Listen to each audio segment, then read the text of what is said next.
Naruto. My script has absolutely no problems. Chapter 1. The Hyuga clan compound. Servants clattered across the corridors in their wooden clogs, the paper lanterns in their hands lighting up one after another. Today was the third birthday of the Hyuga main family's heir. It was also the day when the children of the branch families would be branded with the caged bird seal. In the center of the courtyard, 3-year-old Hyuga Hinata was surrounded by attendants, who were making the final adjustments to her clothing. She wore a light pink kimono, the hem embroidered with the Hyuga clan crest, and her porcelain white cheeks were flushed slightly by the setting sun. An attendant knelt on one knee, tying a pale purple sash around her waist. Young mistress, breathe in. Hinata obediently sucked in her small stomach, an action that made her subconsciously lift her head slightly, and in that instant, she vaguely saw something flash past at the edge of the courtyard. Just beyond her line of sight, beneath the courtyard corridor, 2 boys were hiding in the shadows of the pillars, looking thoroughly sneaky. Neji, that's your little sister, right? Hyuga Kiyoshige whispered, a hint of teasing in his eyes. I told you she was cute, didn't I? Hyuga Neji's gaze flickered momentarily but quickly returned to calmness. He then turned away, feigning indifference, and said in a tone suggesting it was none of his business, we should go back quickly. Don't keep father waiting too long. However, the sunset illuminated his tightly pressed lips, making his slight smile impossible to hide. Hyuga Kiyoshige could swear on his life that in the years since he had met Neji, this was the first time he had seen the corners of Neji's mouth curl up so noticeably. PFF'd. Ha ha ha ha. He couldn't hold it in. After all, going to all that trouble to drag Neji to peep over the wall was precisely to witness this moment. Just as Hyuga Kiyoshige was about to make a few teasing remarks, Neji, who knew his nature well, had already bolted, leaving Kiyoshige alone outside the courtyard in the blink of an eye. He raised a hand to touch the cloth strip tied around his forehead, looked in the direction Neji had vanished, and slowly followed after him. The caged bird seal, huh? My name is Hyuga Kiyoshige, I am 3 years old, and I live alone in a single room in the northeastern part of the Hyuga clan compound. I don't have a system, nor do I have outstanding talent. My bloodline can only be described as slightly better than an average person's. My parents are deceased, and the compensation money issued by the village wasn't much. I suspect some people skimmed a bit off the top. Fortunately, the Hyuga clan is relatively generous, providing monthly living expenses to orphans of the branch family, so I'll let the compensation issue slide. Of course, I'm only telling you all this to convey that I don't have any grand ambitions. I neither want to become Hokage nor do I want to compete aggressively. This is my attitude toward life in this world, and I know this is my happiness. In short, I'm embracing the lie flat philosophy. If my talent is average, then so be it. Anyway, most Hyuga ninjas are scouts, and even if I go to the battlefield, as long as I'm careful, I can always avoid dangerous situations. I'll pick the weakest opponents, take the safest missions, and when pain attacks Konoha, I'll apply for a mission outside the village in advance. If it's the caged bird seal, then so be it. At worst, after graduation, I'll avoid the main family, work hard to lower my presence, and live life as a transparent person. If that doesn't work, I'll apply to be transferred to the land of Fire Daimyo's guardian shinobi, because we all have to strive to live. Hyuga Kiyoshige suddenly stopped and slapped his forehead. I almost forgot, I still need to prepare a birthday gift for Hinata. Although the main family might not even look at his gift, as a branch family member, he had to show sincerity and proper attitude. The Konoha shopping street was still bustling. Hyuga Kiyoshige stopped in front of a ninja tool shop, squinting at the delicate tools displayed in the window. The silver blades glittered under the light, but the numbers on the price tags next to them made his eye twitch. TCH. He clicked his tongue and decisively turned toward the stationery store next door. Pushing the door created a crisp chime of wind bells. Although the shop was small, it was neatly organized, with various stationery items arranged tidily from lowest to highest price. As the saying goes, when giving a gift, you should choose the item with the worst price to performance ratio. Hyuga Kiyoshige stared at the top row of labels as he walked in and quickly found a suitable target, a notebook priced at 300 ryo. 300 ryo could buy the most expensive notebook here, a high-end item with a gold-stamped cover, elegant paper fragrance, and super-thin pages. However, if he bought a diary or stationery set instead, 300 ryo would only get him a standard version without even a pretty pattern. Reaching the counter, he casually grabbed a standard blue gift box, the kind that would disappear instantly into a pile of presents.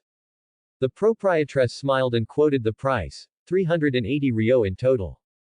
Hyuga Kiyoshi counted out 3 bills from his wallet, calculating to himself. He saved 20 ryo from the budget, enough to add a fried egg to his ramen at Ichiraku later. Just then, the proprietress casually picked up a red bean cake and handed it to him. Little one, be sure to patronize my business often in the future. Hyuga Kiyoshi was quick to reply. When I start school, I'll definitely bring my classmates over. As he walked out the door, he suddenly remembered something, rushed back, borrowed a pen from the proprietress, and wrote boldly on the notebook's flyleaf. Happy birthday, young Mistress Hinata, Hyuga Kiyoshi. Perfect. Saved money on a greeting card too. He put the notebook and the red bean cake together into the gift box, tied a bow, and the task was complete. Hyuga Kiyoshi clapped his hands in satisfaction and headed toward the Hyuga compound. It wasn't until the lively banquet gradually dispersed that Hyuga Hinata managed to sneak away from everyone's gaze, hiding in the shadows at the corner of the covered bridge, eager to loosen her sash. Who? Hyuga Hinata softly exhaled, her cheeks slightly flushed. Suddenly, a faint, gurgled tilde, came from her stomach. Hinata quickly covered her belly, looking around frantically to make sure no one had heard her. In the main hall, Father was still talking to several clan elders, and the guests were gathered in small groups. If she went back now to get food, she would surely be discovered. Thinking of this, Hinata's eyes suddenly lit up. Wait, the gifts. Everyone sent so many presents, maybe there's something good to eat. She tiptoed like a kitten, stealthily slipping into the side room where the gifts were stored. The mountain of gift boxes looked like glittering treasure chests under the light. Hyuga Hinata cautiously began searching. Most of the gift boxes contained exquisite kimonos, jewelry, or ninja tools. After opening several, she noticed a pattern. The more luxurious the gift box looked on the outside, the less likely it was to contain food. Hyuga Hinata blinked her pure white eyes, scanned the gift pile, and immediately spotted a plain, light blue gift box on the floor nearby. She scurried over and picked up the box. The moment she opened it, a strong aroma of red bean flooded out. Inside was a red bean cake wrapped in oiled paper, and underneath it was a black notebook. Meanwhile, on the other side of the Hyuga compound, inside a cramped single room, Hyuga Kiyoshi was sprawled out on his bed like a starfish. Just as he was about to drift into a hazy sleep, an emotionless mechanical voice rang out in his mind. Ding! Detecting suitable actor online. Great director system activating. Hyuga Kiyoshi shot up into a sitting position, his eyes wide, all traces of sleepiness gone. Wait. The plan has changed. It took some time, but Hinata Kianeri finally figured out the system's functions. First and foremost, the core function was that he could write scripts and assign actors to them. When real-life developments matched the script's plot, he would receive corresponding correction points. The more detailed the script, the more points he would earn upon successful execution. These correction points could then be used to fix bugs in the script. However, fewer bugs in the script weren't necessarily better. In fact, they were quite crucial. For example, if the script set Hinata Kianeri's true identity as Otsutsuki Kianeri, but in reality, Hinata Kianeri was just an ordinary member of the Hinata branch family, then a bug would appear. At this point, by spending points to fix the bug, he could change the real-life Hinata Kianeri into Otsutsuki Kianeri, allowing the script to proceed smoothly. However, the magnitude of the correction was directly proportional to the points consumed. That is, the more outrageous the script, the more points it would require to correct. If points were supplied infinitely, Hinata Kianeri could even make his every wish come true. So, the question was, how could he persuade Hinata, the young lady of the main family, to participate in his script? Hinata Kianeri pondered for a long time, stroking his chin, then suddenly asked, as a director, I have the responsibility and obligation to guide actors with insufficient acting skills. So, can I send parts of the script or character samples to the actors? Yes. Real-world developments are full of variables, and I need to adjust my guidance plan at any time based on the actor's performance. So, can the content that has already been sent be modified in real time? Yes. Then I know what to do. A glint flashed in Hinata Kianeri's eyes, and the corners of his mouth couldn't help but curl up. The script? No, it should be called Hinata's Life Simulator. Initiating. Meanwhile, in a side room of the Hinata clan leader's mansion. Hinata held a red bean bun with both hands, nibbling on it in small bites. The sweet and soft filling melted on her tongue, making her eyes narrow in satisfaction. When the last crumb was picked up by her fingertips and put into her mouth, she finally picked up the black notebook and opened it. Hinata Kianeri. She softly read the scribbled signature on the flyleaf. Suddenly, the ink gradually faded as if smudged by clear water, and 2 lines of text appeared out of thin air on the blank flyleaf. Life Simulator. Start simulation. What is this? She timidly extended her index finger, and as soon as it touched the text, the entire notebook suddenly flipped to the first page without any wind. Immediately after, a line of small text appeared out of thin air, just like before. I am Hinata, and the current time is Konoha year 54. Question mark. A big question mark appeared above Hinata's small head. Konoha year 54, isn't that next year? Moreover, today was December 27th, and to be more precise, Konoha year 54 would begin in 4 days. Father Sama said that the Hidden Cloud Village and Konoha Village have ceased hostilities, and a delegation will arrive in Konoha soon. The war is about to end, and Father Sama is very happy. I am also very happy, because it snowed a lot today. I want to go out and see, but Father Sama's assigned homework is not yet finished. I have 2 options next. 1. I choose to sneak out to play. 2. I choose to stay and complete my homework. The text stopped there. Hinata realized that this seemed like a game. It was like the ninja games the children in the village played, like, if I were a certain ninja, and I received a certain mission, what would I do next? Anyway, that's pretty much what it meant. So, was I supposed to make a choice now? Snow. Hinata murmured, then replied, I choose the first one. But even though she had made her choice, the notebook still didn't react. Hinata suddenly remembered a small detail and then lightly tapped the first option with her index finger. The text on the notebook immediately began to move again. Because Father Sama's homework pressure was too great, I decided to sneak out to play. While the maid wasn't paying attention, I secretly climbed the tree by the courtyard and climbed over the wall. Outside, thick snow had piled up, and everyone was building snowmen and having snowball fights. I also wanted to play with them, so I gathered my courage and walked over, asking if I could join. But as soon as they saw my eyes, they screamed that I was a Byakugan monster and threw snowballs at me. I have 2 options next. 1. I choose to fight back and knock them down. 2. I choose to swallow my anger and run away from them. Ah! Hinata exclaimed softly, her expression turning flustered. How could this happen? Without hesitation, Hinata immediately chose the second option. Because Father Sama said not to lay hands on my companions in the village, I chose to run away. But they didn't intend to let me go. Instead, they picked up snowballs from the ground and chased after me. It seemed like I had joined a snowball fight, but something didn't feel right. I ran into a dead end in a panic, and with nowhere to escape, I could only close my eyes. Suddenly, a stone flew over and hit one of the boys on the head. Hey, what are you doing? Ah, another Byakugan monster, and they even dared to throw a stone at me. I heard the commotion gradually disappear, and gathering my courage, I opened my eyes. A boy about my age stood in front of me. He chased away those people, built a snowman with me, took me to eat ramen, and walked me home. Finally, I asked him his name, and he replied, Hinata Kianeri.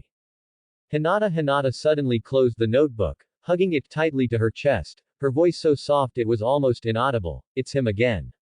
Really, I don't even know you yet. She secretly opened the notebook a crack, peeking at the last line of text, and saw another line of small text appear after the name. Simulation stopped, entering cooldown. The next simulation time is tomorrow afternoon. Lady Hinata. Lady Hinata. Where are you? The maid's call suddenly came from the hallway. Hinata was so startled that she immediately hid the notebook inside her kimono, then tightened her obi to secure it, and only then frantically called out. I'm here. The footsteps of the maids came from outside the paper door, and as the sound grew closer, the notebook hidden beneath her clothing became hotter and hotter, like she was holding a burning coal. Swish. The paper door slid open. The maid sighed in relief upon seeing Hinata unharmed, then her gaze swept across the room, noticing some opened gift boxes. Lady Hinata, what are you doing here? Nothing. The maid showed a gentle smile. Lady, the clan head is looking for you. Please go quickly. I'm going now. Hinata nodded her small head vigorously, then took small steps and hurried towards the main hall. Watching the young lady's retreating figure, whether it was a misconception or not, she felt as if Hinata was a little nervous. Just then, the maid saw a piece of oiled paper hastily hidden on the tatami mat. After picking it up, she smelled the sweet aroma of red beans. So she was secretly eating snacks. The morning mist outside the dojo had yet to dissipate, but Hyuga Hinata's training uniform was already soaked through with sweat. With every breath, large plumes of white mist escaped her lips, only to be scattered by the vigorous palm strikes she delivered with all her strength. Although her nose and cheeks were flushed red from the cold, her eyes remained fixed intently on the pressure point markings on the wooden dummy. Stop! Hyuga Hiyashi's voice suddenly rang out. Hinata immediately halted, her sweat-dampened bangs sticking to her forehead, yet unable to hide the hint of anticipation in her eyes. Go bathe and change, and rest for a while. This afternoon, Hizashi will bring Neji over. You met him yesterday, do not show any weakness. His tone was calm, without a ripple of emotion, and his face was devoid of expression. But Hinata understood that sometimes, no answer was an answer in itself. It wasn't until Hyuga Hiyashi's figure disappeared down the corridor that the light in Hinata's eyes slowly dimmed. I still couldn't satisfy father, could I? After a moment, Hinata patted her cheeks, took a deep breath, and encouraged herself. This afternoon, I must do better this afternoon. As the afternoon arrived, Hyuga Neji and Hyuga Hinata were sparring in the dojo. Although he hadn't activated his Byakugan, Neji could accurately predict Hinata's every move and plan his next step merely based on his understanding of the gentle fist style. He deliberately slowed his pace, giving her room to react, but even so, the pressure Neji exerted covered Hinata's forehead with fine beads of sweat. Lady Hinata, please focus more intently, Neji reminded her softly. He felt he had already broken down the gentle fist style into its simplest components, and Hinata's slow progress was simply due to her lack of seriousness. No matter how dull a person was, could they truly fail to learn the 8 trigrams 64 palms? Okay. Hinata bit her lower lip and agreed, trying to make her movements faster. However, rushing the speed only further disrupted her rhythm, and she ultimately stumbled backward under Neji's deliberately restrained attacks, completely losing the advantage. On the sidelines, Hyuga Hizashi quietly watched the two of them. He watched Neji effortlessly control the pace of the battle, every move radiating the confidence of a genius. Meanwhile, Hinata, the heir to the main house, was still making countless mistakes, despite Neji's consideration for her. Hizashi's brow furrowed almost imperceptibly, his gaze drifting more than once toward Neji's forehead. A certain emotion he thought he had long suppressed began to resurface in his heart. When Hinata stumbled again, nearly falling due to her chaotic footwork, a faint trace of killing intent escaped him. A bird with such talent, yet unable to fly freely. And the root of it all was simply that he had been born slightly later than his older brother. Almost the instant the killing intent leaked out, Hyuga Hiyashi was already standing in front of Hinata. Without questioning or warning, he immediately formed a hand sign. Ah! Hizashi violently clutched his head, screamed, and dropped to his knees. The burning pain of the caged bird seal caused his body to curl up as he writhed in agony on the dojo floor. Father! Neji's voice was filled with an unfamiliar panic. He rushed to Hizashi's side but froze the moment he knelt down. He neither dared to touch his struggling father nor knew what he could do to help him, only watching helplessly as his father's face twisted in pain. Hiyashi ultimately relented and lowered his hands from the seal. Hizashi, I thought you had let go of this long ago. Lying in Neji's arms, Hizashi gasped violently, managing a strained smile. Yes, I thought I had let go too. You are doing this for your son, and I am doing this for my daughter. Only coldness remained in Hiyashi's eyes. Hisashi, do not forget your place. This pain is the price of your transgression. After leaving the dojo, Hinata stayed alone in her room, the scene from earlier still replaying in her mind. Even now, she couldn't fully comprehend what had happened. She rushed to her desk and took out the black notebook from the drawer. Turning to the title page, she found that beneath the original start simulation, two new options had appeared sometime unnoticed. Continue simulation. Designated simulation. The first one was easy to understand, but the second one. As she pondered, a line of small text slowly appeared on the paper. So that's how it works. Designated simulation means manually adding content to change the simulator's plot direction and obtain a specific desired outcome, but using this feature will increase the simulator's cooldown time. Hinata bit her lower lip, picked up her pen, and wrote stroke by stroke in the blank space. This afternoon, Father suddenly used the caged bird seal on Uncle Hisashi. Father always said that seal was meant to protect the eyes of the branch house members. Why did it turn out like this? I want to know the reason, and what can I do? Soon, new text appeared in the notebook. Konoha year 54, the Kumogakure delegation arrived, and Father became very busy. I found an opportunity to sneak out of the estate again. Because of the confusion in my heart, I decided to go look for Neji-ni-san. However, just outside the wall, I spotted a suspicious figure. The person had dark skin, strongly resembling someone from the land of lightning. Now, I have two choices. 1. Shout loudly that there is an enemy village spy here. 2. Ignore it and continue looking for Neji. Without hesitation, Hinata immediately selected the second option. Because I didn't want to be discovered, I decided to pretend I hadn't seen anything and sneak away. When I arrived in front of Uncle Hisashi's residence, I didn't know what to say when I saw them. Just as I hesitated, two figures suddenly turned the distant corner, Neji-ni-san and Kianari. Just as I reached out to greet them, a sudden sharp pain struck the back of my neck. In the final moment before losing consciousness, I saw a dark-skinned hand. It's from Kumogakure. When I woke up, the Kumogakure Jonin who attacked me was already dead. According to Father, he was killed by Neji-ni-san and Kianari, they were the ones who saved me. I subconsciously felt doubtful, but when Father saw the look in my eyes, he showed an expression of knowing exactly what I was thinking, even carrying a hint of relief. Soon after, Kumogakure accused Konoha and the Hyuga clan of harboring the true culprit, claiming Father had killed their envoy sent to Konoha, and demanding that Konoha and the Hyuga clan hand over Father. No one would believe that two children who weren't even ninja could kill a Kumogakure Jonin. They only believed that Father was pushing the responsibility for the murder onto two children. Finally, Father left a suicide note, destroyed his own eyes, and allowed the village to hand over his corpse. But Father's death was not the end. This incident instead pushed the Hyuga clan completely toward extremism. The main house believed the branch house had colluded with outsiders to force the clan head's death and sought to use the caged bird to strengthen control. This action further enraged the branch house, who felt the main house was merely treating them as tools, rather than fellow, Hyuga, clan members. It seemed only two outcomes remained for the Hyuga clan, fragmentation or civil war. This simulation has ended. Assessment. What truly killed Hyuga Hiyashi? No. That's impossible. Hinata Hyuga shook her head violently, her bluish-purple short hair flying around her. How could Father? How could the Hyuga clan? The intense fear and rejection made her instinctively refuse to believe any of it.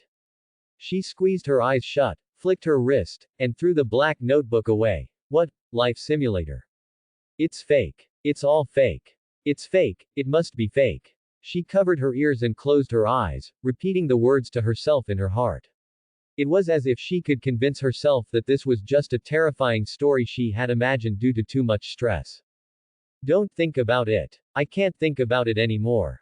She muttered to herself, almost sobbing. She squatted down, and her trembling fingers were just about to touch the notebook when she pulled them back as if burned. In the end, she still picked up the notebook, intending to throw it in the trash. But as she passed the window, a shimmering snowflake drifted down gently onto the back of her hand. Hinata froze. She slowly turned toward the window, her pale eyes suddenly widening, reflecting the snowflakes swirling everywhere. It's snowing. It's snowing, huh? Hyuga Kianeri turned his head to look at the fluttering snow outside the window. Right now, she must be desperately telling herself that the life simulator is fake. At this stage, Hinata Hyuga's fundamental character is weakness. When she encounters problems she cannot solve or does not want to face, her first instinct is to run away.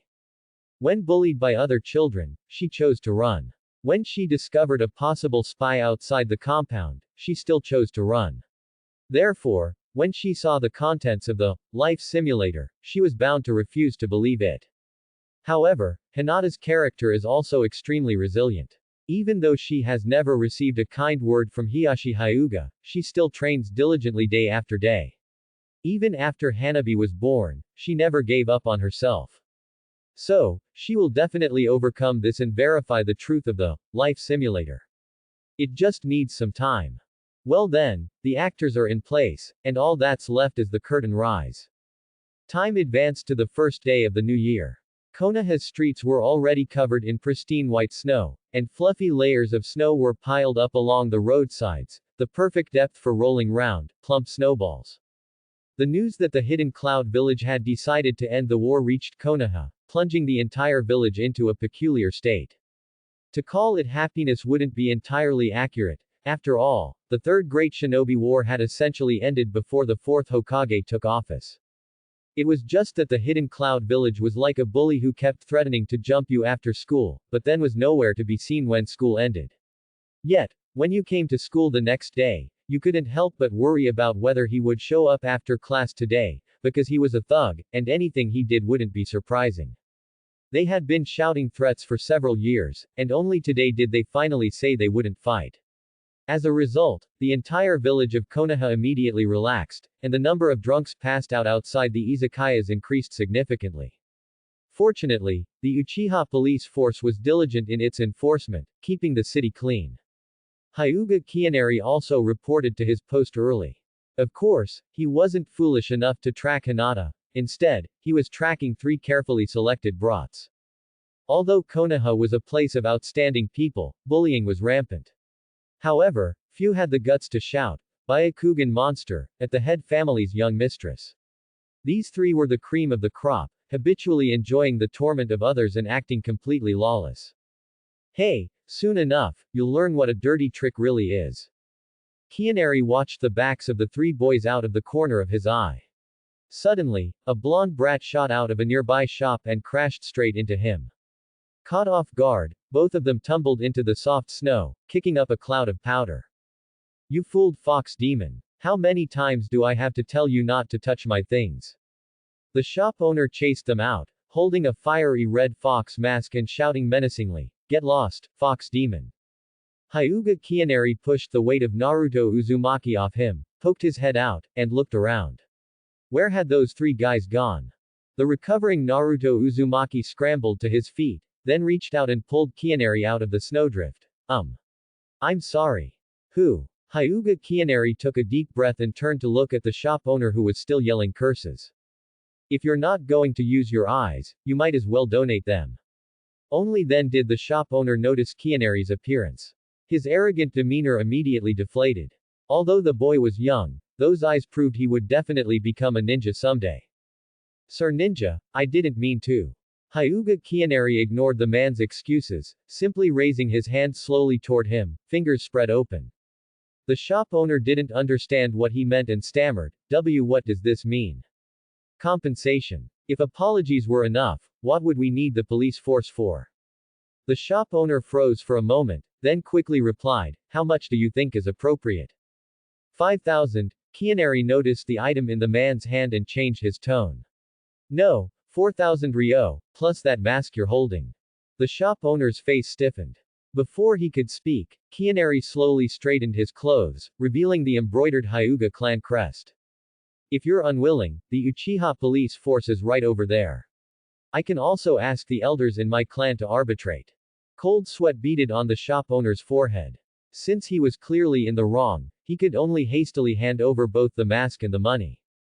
Hyuga Kianeri took the spoils. His long fingers lightly sifted through the money, counted out 1,000 ryo, and stuffed it, along with the bright fox mask, into Naruto's arms. This is your share. His tone was flat as he pocketed the remaining 3,000 ryo. If he had quoted 5,000 ryo, he would have split it evenly with Naruto according to his character. With the current plan, Naruto got the mask he wanted, Kianeri got an extra 500 ryo, and the shop owner paid less compensation. It was a win-win-win. Naruto Uzumaki stared at the sudden windfall, his eyes wide and round. F for me. No, I can't take it. Seeing the boy's timid, cowering appearance, Hyuga Kianeri's gaze suddenly sharpened. Did he throw you out? Intimidated by the forcefulness, Naruto Uzumaki instinctively shrank his neck and nodded in response. Yes. Then shouldn't he compensate you? I guess so. Then take it. Hyuga Kianeri turned to leave. It was already completely dark, and he didn't have much time to waste here. Just then, he felt his sleeve being pulled. Seriously, buddy, what exactly do you want? This is money he compensated you with, I really can't take it. Naruto Uzumaki held the mask as if it were a precious treasure. Having this mask is enough. Kianeri was so annoyed he laughed. Hey, is this the savior who will one day save the shinobi world? Look how thoroughly he's been psychologically abused.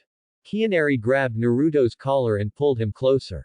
Looking into the boy's eyes, he saw only servility, not the lion within. Look into my eyes and answer me. He has one head and two eyes, and you have one head and two eyes. Why does he get to throw you out whenever he wants, and you don't even dare to take his compensation? Or do you think I was sticking up for you? Do you even see yourself as a human being? Every problem in the ninja world can be traced back to a single question, are ninjas truly human? But right now, Hyuga Kiyomaru had neither the time nor the inclination to delve into this philosophical question, his mind was entirely focused on the script. Of course, he couldn't just curse him out and leave, or the child might develop psychological issues, and having the third Hokage old man come looking for him would be troublesome. He took a deep breath, softening his tone. What is your name? Uzumaki Naruto. The boy timidly raised his head, his eyes still looking a bit dazed. My name is Hyuga Kiyomaru, and as for that legend about the demon fox, I don't believe it. Hyuga Kiyomaru reached out, gripped Naruto's shoulders, and looked him in the eye, speaking calmly. Listen, you were thrown out, and I was hit. We are both victims here. You don't owe me anything, and you don't owe anyone else anything. Take this money and treat yourself to a good meal, and enjoy playing with that mask. Don't overthink things. Demon fox or not, the meaning of life is just to keep the shit warm. Got it? Uzumaki Naruto stared blankly, mouth agape, and after a long moment, managed to stammer out a single word. Huh. What do you mean, huh? Hyuga Kiyomaru frowned slightly. I asked if you understood. I understood. Louder. Kiyomaru suddenly raised his voice. I understood. Naruto instantly straightened his back, his voice so loud that everyone on the street turned to look. Good, that's the spirit. Hyuga Kiyomaru patted his shoulder, turned, and left, his good deed done anonymously. After turning the corner with steady steps, he confirmed no one was watching, then immediately picked up his pace and ran toward the direction the three boys had last been seen. Upon reaching the destination, the boys were already gone, but thankfully, an elderly woman selling dango nearby was slowly packing up her stall. Excuse me, Grandma, Kiyomaru walked over, feigning anxiety. Did you happen to see which way Ichiro and his two friends went? I just heard someone say they seemed to be planning something bad. This was truly a testament to their reputation. Before he even finished speaking, the elderly woman immediately pointed in a direction. The further he walked in that direction, the fewer people were on the street. When Hyuga Kiyomaru passed an alleyway, the sight before him made his pupils contract sharply. Three boys were cornering Hinata against a wall, and snowballs were exploding against her one after another, coating her bluish-purple hair with snow dust. She didn't dodge or flinch, merely keeping her pale, luminous eyes open, gazing past them. More accurately, she was waiting for someone to appear. Hey, is that all you Byakugan freak can do? The leader, a boy named Ichiro, felt bored seeing Hinata offer no resistance. He figured it wouldn't matter if they went a little further, she wouldn't dare tell anyone anyway. He flashed a malicious grin, picked up a shard of rock, and stuffed it into a freshly packed snowball. But before he could throw it, a dull whooshing sound suddenly cut through the air. Thwack! Ichiro screamed and collapsed onto the snowy ground, while the remaining two boys turned back in shock. Hey! What do you think you're doing? Hyuga Kiyomaru's voice was colder than the snow. Although these were lines from the script, the fury surging in his chest was genuine. Konoha truly was a place of outstanding people and spiritual land. What a joke. The two remaining boys shouted and lunged at him, flailing wildly. Hyuga Kiyomaru sidestepped the first boy's punch, grabbed his wrist, and twisted it. Amidst a cry of pain, he raised his leg and kicked the other boy's knee. In his state of fury, Kiyomaru's swings had angle, his blows had viciousness, and his hits to the face had power. 6 punches per second wasn't his limit, it was the limit of the opponent's visual processing speed. You like bullying people, do you? You like stuffing rocks in snowballs, do you? Since the script stated that, Hyuga Kiyomaru taught them a harsh lesson, he could do whatever he wanted as long as it fit within the scope of a lesson. He landed punch after punch until all 3 boys were too exhausted even to cry or wail. Only then did he stop and let out a long breath. His mind felt clear now. If I ever see you 3 causing trouble again, I'll beat you every single time. Yes. Yes. Yes. Ichiro's head repeatedly squirmed in the snow pit. It was clear he was trying very hard to nod. Hyuga Kiyomaru stepped over the 3 collapsed boys and stopped in front of Hinata, meeting a pair of eyes glistening with unshed tears. Although he had rehearsed this scene dozens of times in his mind, at this moment, the rapidly beating heart in his chest betrayed his composure. A pleasure to meet you, Lady Hinata. Hyuga Kiyomaru bowed slightly. Hinata's pupils trembled slightly. Kiyomaru could clearly see the complex emotions swirling in her eyes. In a way, she actually hadn't wanted him to show up. I recognize you. She finally suppressed all her thoughts and spoke softly, only you would give a notebook and red bean paste cakes as a birthday gift. Kiyomaru showed a fitting amount of embarrassment. I apologize.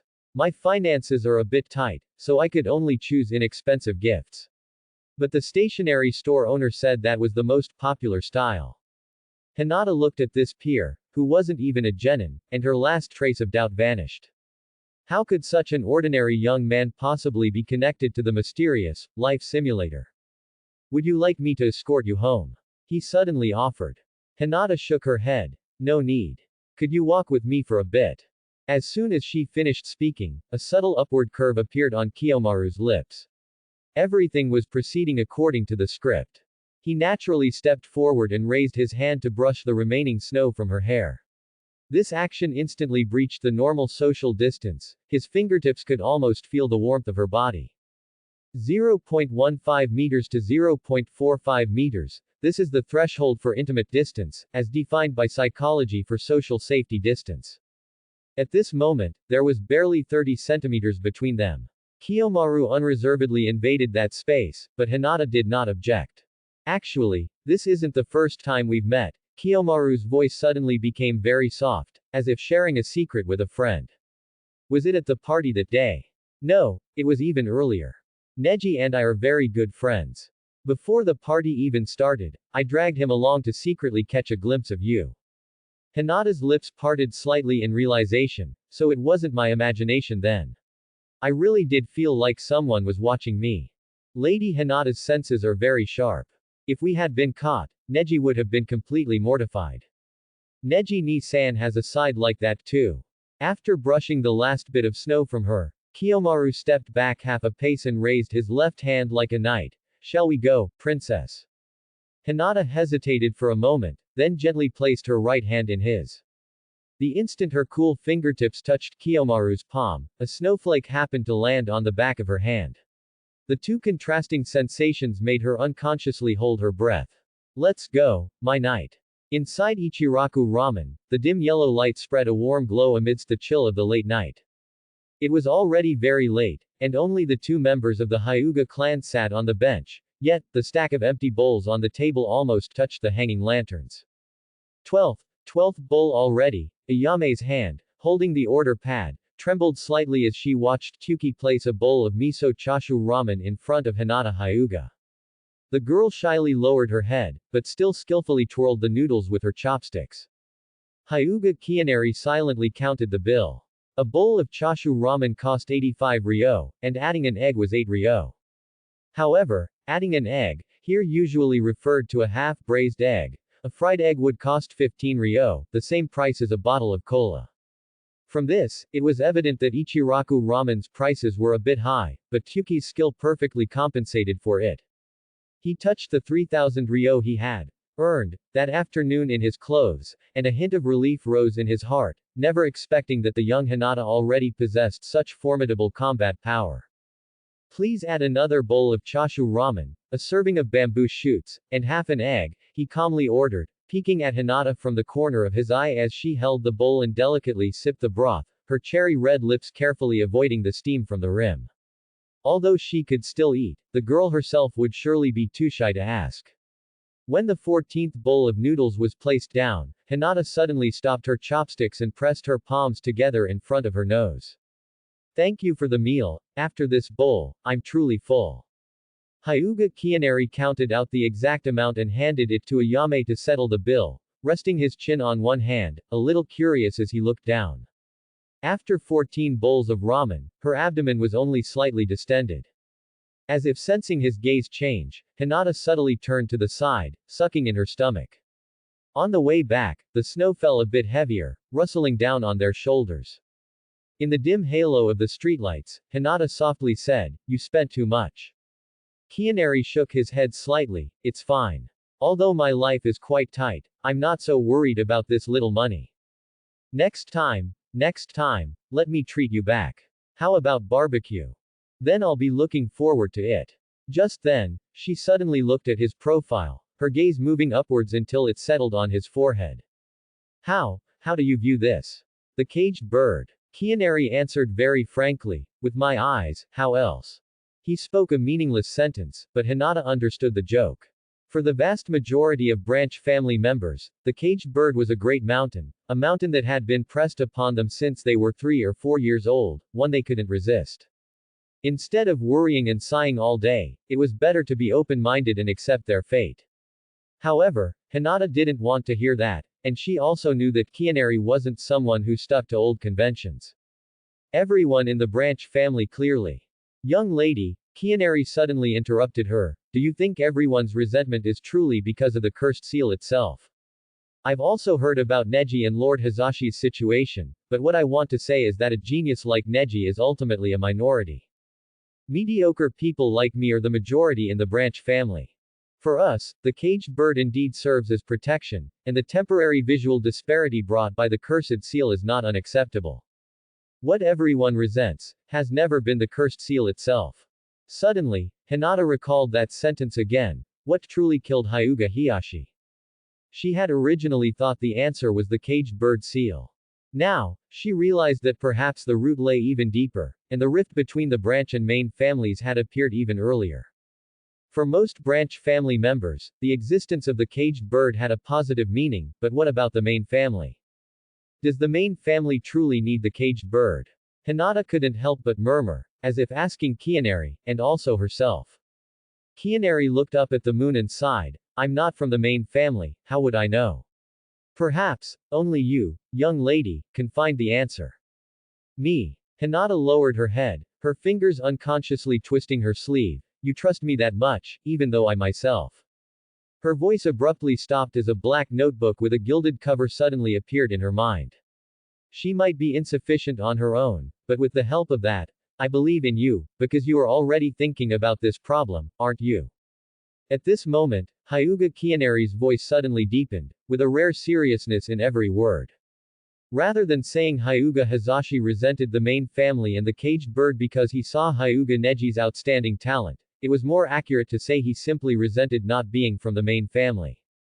They, resented only not being the one high above, giving orders. They resented not the system itself, but the Hyuga main family, and even if there were acts of rebellion, the outcome would not change. After all, no matter how the person pulling the rope changed, the rope itself remained. And Hyuga Neji's experience had long proven that under the constraints of the caged bird, the branch family could do nothing but resent. If they truly wanted to change something, it could only be done by the main family itself. Wasn't that what Hyuga Hiyashi did? It was no exaggeration to say that as long as Hinata could break free from her old way of thinking, she would become the savior of all branch families. The entire Hyuga main family truly had only her, who was so kind, even naive. We're here. Kianeri suddenly stopped, the streetlights ahead illuminating the plaque of the main family's courtyard. See you tomorrow. See you tomorrow. Hinata nodded vigorously, as if making a promise. After bidding farewell, Hyuga Kianeri eagerly opened the system to tally his gains. Act 1. Encounter in the Snow. Completion. Completed.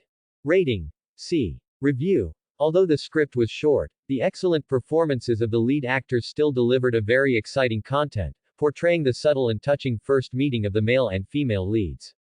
As the opening act of the series, this act has fulfilled its mission. Settling. Correction points obtained. 100. Please keep up the good work. AC rating was within expectations. The script was short, lacked grand scenes, and could be said to have no plot twists. Moreover, to fit the character, Kianeri's own scenes were quite restrained, many points merely hinted at. There were shortcomings and limitations, but overall, Hyuga Kianeri was very satisfied. Next, he studied it a bit and found that a lot could be done with these 100 correction points. For example, erasing the caged bird seal from his head, but doing so would bring no benefit other than making him stand out, and his current situation was not urgent, so he could completely invest these correction points. Make Hinata a genius too. Perhaps not a genius in the true sense, but to make her quickly master a certain skill and become a genius. In people's eyes, these 100 correction points were more than enough. Or, introduce new main characters. The Hokage building was still brightly lit late at night. The sound of Danzo Shimura's cane tapping the ground broke the silence. He pushed open the office door uninvited. Hiruzen, how can you allow the Nine Tails Jinchuriki to interact with the Hyuga clan? That child's matter isn't worth a late-night visit from you. Hiruzen Sarutobi, pipe in mouth, didn't even look up. He knew his old friend too well, the Hyuga were just an excuse. But he was mistaken this time. Danzo Shimura truly had come for this very reason. That brat's way of thinking is too dangerous, and besides, the Hyuga clan could become the next Uchiha. Konoha today no longer needs ninja who constantly spout nonsense about family honor. You are too extreme, Danzo. Hiruzen Sarutobi finally raised his head, his eyes slightly narrowed. Although the Hyuga clan and the Uchiha clan were both ocular jutsu families, they were fundamentally different. Against the Sharingan, flee if it's one-on-one, try if it's two-on-one. This saying was the fearsome reputation carved out by countless Uchiha clansmen on the battlefield, and historically, there had even appeared ninja as powerful and despair-inducing as Uchiha Madara. But what about the Hyuga clan? Over hundreds of years, only one, Hyuga Ikizoku, had appeared. The utility of the Byakugan, combined with the Hyuga clan's main family system, destined this family to rarely produce true masters, and they would never be able to threaten the stability of Konoha. However, that child, Hyuga Kiyoshinari, was quite interesting. Given time, he would surely become Naruto's friend. HMPH. Danzo Shimura did not back down, pulling a chair up to the desk and sitting down, staring at Hiruzen's blurred outline behind the smoke.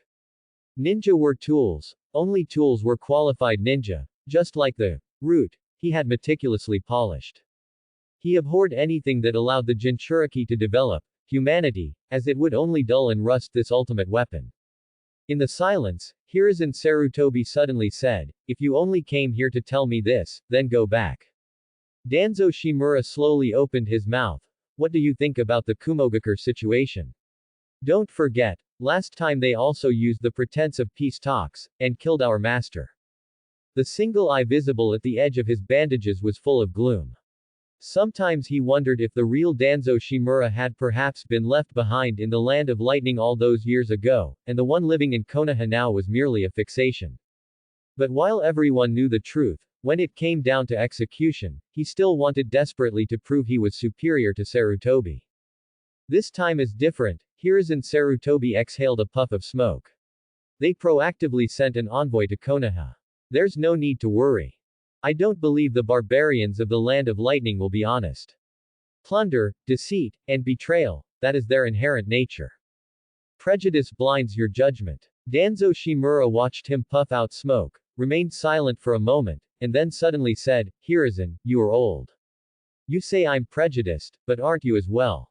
You just want the war to end quickly, which is why you are wishfully believing they come with good intentions.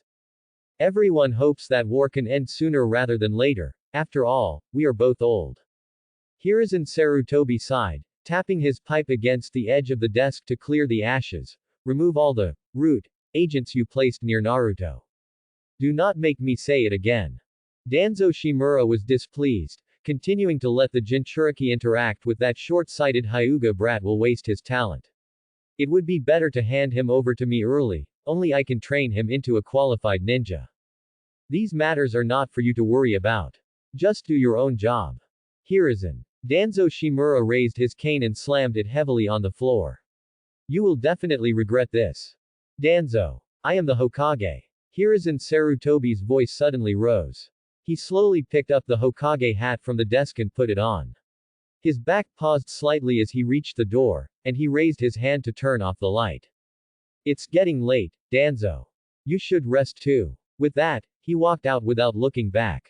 It wasn't until the entire Hokage building was plunged into darkness that a furious door slamming sound finally arrived. Somewhere in the land of fire. Tsunade walked in reeking of alcohol, followed closely by Shizune, who shut the door behind her, sealing the cold air of the winter night outside. The lights inside the room were dim and yellow. Tsunade swayed slightly as she stood by the bed, hooked her finger, and casually pulled open the ties of her outer robe. The fabric slipped down her shoulders, pooling softly at her feet, only to be impatiently kicked away twice and completely discarded. The moment she dove into the blankets, the coldness suddenly assaulted her skin. She subconsciously hissed and curled up her body. But soon, the down comforter that Shizune had reluctantly paid a high price for began to prove its worth. The chill was gradually driven away, replaced by a deep warmth, making her feel as if she were wrapped in a warm cloud. Tsunade sighed comfortably, rubbing her face into the soft pillow. Her hair spread loosely across the pillowcase.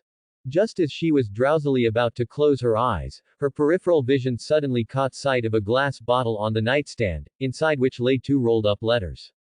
Shizune. Too lazy to get up, she simply raised her voice and shouted toward the door. Lady Tsunade. Shizune immediately pushed the door open and rushed in. The moment she looked up and saw her lady comfortably sunken into the down comforter, she immediately pressed her hand to her forehead, complaining with a mix of helplessness and anxiety. You should at least take a bath first. Given their financial situation, being able to afford even one such comfortable and warm blanket was a luxury, which was why she always shared a bed with Lady Tsunade. If she didn't bathe, it was like sleeping next to a warm liquor bottle. Shizune walked to the bedside, habitually picking up the clothes Tsunade had kicked onto the floor. Lady Tsunade, if you keep this up, I'm going to. However, the only response she received was Tsunade shrinking further into the covers, her exposed golden hair spreading across the pillow. Shizune, is that glass bottle on the nightstand yours? What glass bottle? Shizune paused for a moment and looked over. It wasn't Tsunade's, nor was it hers, meaning someone had infiltrated the place. She instinctively held her breath. Even though she had been wandering for more than 10 years, she was still a qualified ninja at heart. Just as she was preparing to check for traps, a long snore suddenly broke the silence. Who? Tsunade rolled over, the blanket slipping to expose half her shoulder. She was already asleep. Honestly. Shizune sighed, her tense body slowly relaxing. If there were truly any danger, Lady Tsunade would not have reacted this way, even though she was drunk. She picked up the clear glass bottle and examined it, then checked the surroundings. She found no traces of anyone having been there. But this only meant that the intruder's stealth techniques were highly advanced, and they had erased all evidence. As for this bottle, it must be for Lady Tsunade. Since things had come to this, she decided to sleep first. Sunlight sliced diagonally into the room through the half-drawn curtains, making Tsunade frown.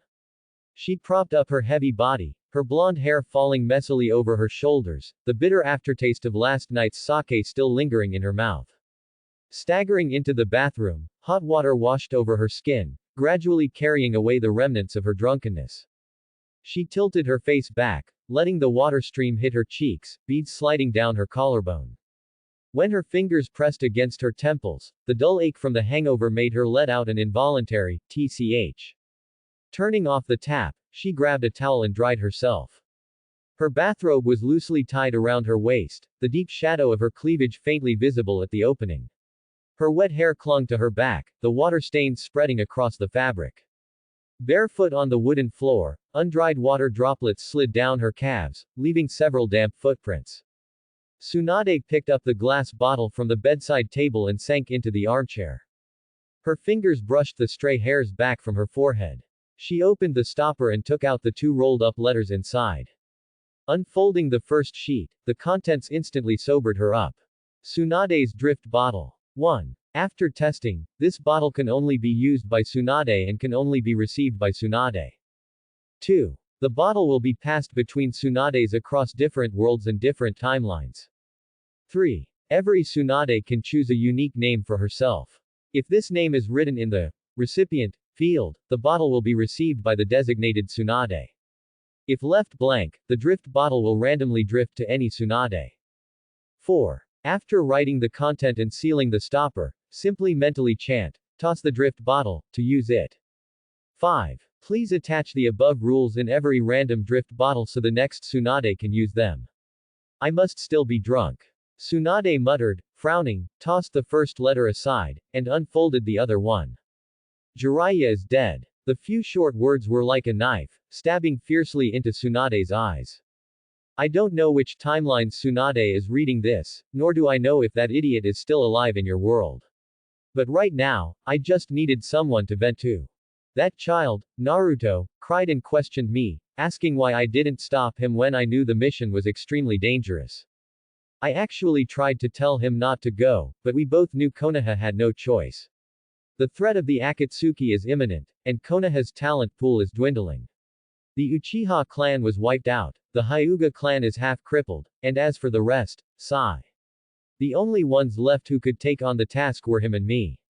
Before he left, Jiraiya even said with a cheeky grin, "Why don't you bet that I won't come back? Aren't you always unlucky when you gamble? But this time, I won the bet. I can't cry. I can't even show the slightest weakness in front of anyone. If even the Hokage shows fear, then Konoha truly will be doomed this time. This is the precious treasure my great-grandfather left behind. I must protect it well." Recipient. Sender. I will never be Hokage. Tsunade clenched the letter tightly in her hand, then tossed the crumpled paper ball onto the floor. It rolled and rolled until it hit the corner of the wall and stopped. Hey, she sneered. Jiraiya dead. The Uchiha clan wiped out. The Hyuga clan half crippled. Konoha doomed. Me becoming Hokage. What idiot made up this ridiculous story? It truly is, utterly boring.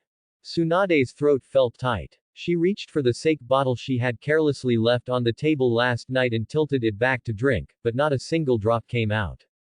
She paused, then remembered that she had won a large sum at the casino yesterday and had celebrated too enthusiastically. She had already drained the entire bottle completely on the way back. She slumped into the armchair. The morning sunlight poured over her, yet an inexplicable chill refused to dissipate. After a long silence, Tsunade got up, grabbed the hairdryer, and haphazardly blasted hot air onto her damp blonde hair. The heat roared, but she couldn't stop herself from glancing repeatedly at the crumpled paper ball on the floor. What if, just what if, this were true? But immediately, she forced a mocking smile. What a joke. How could something so absurd be real? Good morning, Lady Tsunade. Shizune walked out from the inner room, rubbing her eyes. She stood in the doorway, stretching and yawning. Suddenly, she noticed a crumpled paper ball on the floor. What is this? The moment Shizune bent down, Tsunade instantly flashed forward, practically snatching the paper ball and crushing it in her palm. It's nothing. Her voice was so sharp that it startled even herself. Shizune froze, staring in surprise at Tsunade, who was acting completely out of the ordinary. Tsunade took a deep breath, her tone softening slightly. Don't worry about it. Go wash up. We're getting ready to leave. Yes. Shizune obediently complied and turned to leave, understanding that Lady Tsunade didn't want her to know about it. Once Shizune had left, Tsunade immediately slipped into the room, quickly searched through Shizune's travel bag, and pulled out a stack of letter paper and a fountain pen. Tsunade lay prone on the bed, her thumb unconsciously rubbing the pen barrel, her gaze serious. Verifying the authenticity of this so-called drift bottle was actually very simple, she just needed to try using it to find the answer. If it was fake, she could ignore it. But if it was real, what should she write? After a moment of thought, she filled in the recipient field with the name I will never be Hokage, and then swiftly signed the sender field with I want to be the gambling god. Hello, other me. This is Konoha year 54. Based on what you wrote, you must be the future me. This is my first time receiving the drift bottle. Could you please tell me, what is a timeline, and what are different worlds? Also, what exactly is going on with the Uchiha clan being wiped out, the Hyuga clan being half crippled, the threat of the Akatsuki, and Konoha being on the verge of destruction? Please tell me. Thank you. By the last sentence, the fountain pen was almost piercing the paper. She stared at the still wet ink on the letter, letting out a self-mocking snort. I must be crazy, actually writing something like this seriously. A moment later, there was a rustling sound outside the room, likely Shizune dressing after her shower. Tsunade quickly rolled up the written letter and stuffed it into the strange drift bottle. The instant the stopper was fastened, she took a deep breath and mentally chanted, toss the drift bottle. The next moment, the drift bottle standing on the table vanished, as if it had never been there. Tsunade instinctively reached into her pocket, the two original letters were still there. They seemed to confirm that everything that had just happened was not a drunken hallucination. Her throat bobbed. Suddenly, a suffocating pressure washed over her. The bottle really can cross time. The letter described the future. Tsunade suddenly desperately wanted a drink, to the point where she wouldn't have to think about anything, but now, a more conflicting emotion was tearing at her rationality. Although she was utterly disillusioned with that place, just as the letter stated. Konoha village is the precious treasure left behind by her great-grandfather. Hinata Hyuga took a deep breath, positioned her small hands in the stance of the gentle fist, and rushed toward Hiashi Hyuga. Hiashi merely shifted slightly to dodge Hinata's attack, then extended a finger to tap her wrist, interrupting her subsequent movements. Clap. Crisp sounds rang out continuously. Day after day, this scene was repeated in the dojo. Attacking, being blocked, being easily subdued. In the past, after 3 or 5 rounds, Hinata's movements would gradually lose form, and she would run out of strength. But today was different. Instead of retreating and adopting a conservative fighting style as usual after being blocked, Hinata pushed hard off the tatami mat, using the momentum to stabilize herself, and with her other palm, struck again at Hiashi's lower body from a slightly awkward angle. Hiashi Hyuga raised an eyebrow slightly, but immediately countered, effortlessly diffusing the attack once more. His movements were still unhurried, yet his palms followed like shadows, aiming directly at several vital points on Hinata's body. Although Hinata looked somewhat disheveled, retreating and dodging under her father's assault, Hiashi clearly saw that her eyes were not just fixated on his hands as before, she was also paying attention to his waist and abdomen. She was looking for his weakness. More accurately, she was seeking an opportunity to attack. Good. Hiashi Hyuga cheered inwardly, yet his expression remained placid, and he even slightly increased the speed of his movements. He wanted to see how far Hinata could push herself this time. Sweat quickly soaked the bangs across Hinata's forehead. Her breathing became heavy and rapid, and her physical strength was nearly depleted. Ha! She suddenly let out a low cry, charging forward against the palm strike slicing towards her, and desperately threw a punch. A flicker of surprise crossed Hiashi's eyes. He slightly turned his wrist, and a seemingly casual push of his palm precisely intercepted her charge. Hinata felt a surge of gentle force transmitted through her punch, causing her to involuntarily lean backward and sit down hard on the cold floor. The sparring session was over. Hinata Hyuga lowered her head, her small fists clenched tightly, waiting for the inevitable scolding. Because, she still hadn't managed to accomplish anything. The dojo was silent, broken only by her own heavy gasps. Time seemed to stretch on for a long time before Hiashi's voice came from above her head. Get up. Hinata Hyuga pushed herself up, stood straight again, head bowed, ready to receive criticism. However, what she heard was a completely unexpected remark.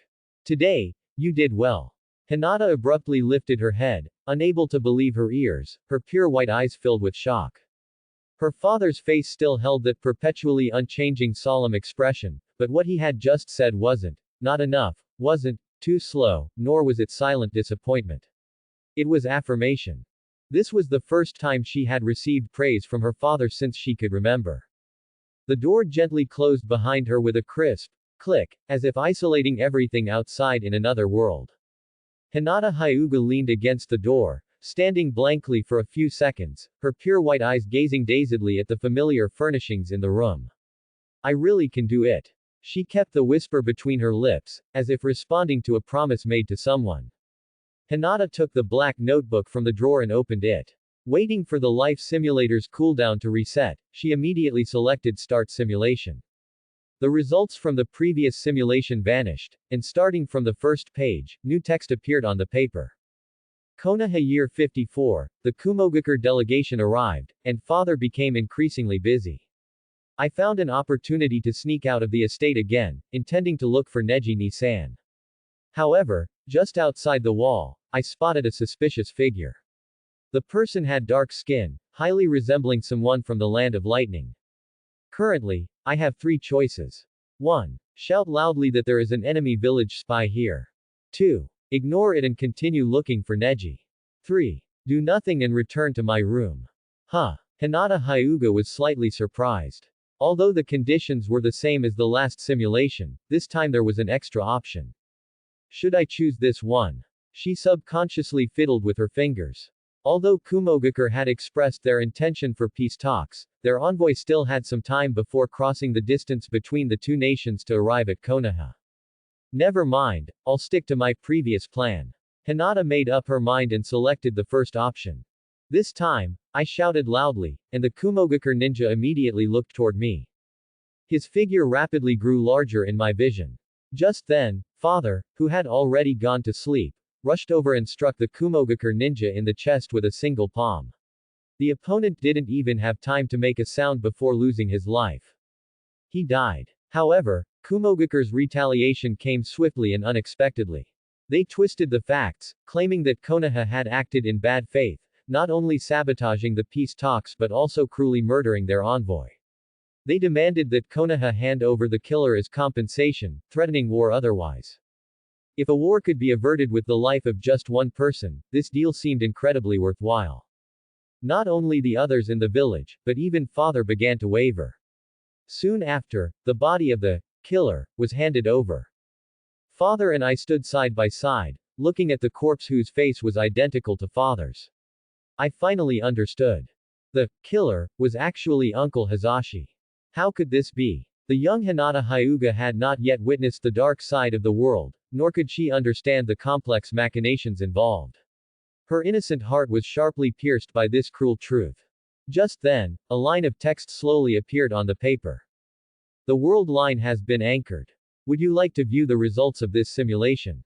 Hinata took a deep breath, barely managing to control her trembling voice. View. Kumogakure received their compensation, Konoha gained peace, and the Hyuga clan retained their head. The price for all of this was merely the life of a side branch member. But how could those accustomed to being high above lower their noble heads to see Neji Hyuga lose his father, to see a child lose his entire world? Konoha Year 58, the Uchiha clan was annihilated overnight, leaving only one survivor. This incident had a huge impact and seemed to inspire someone.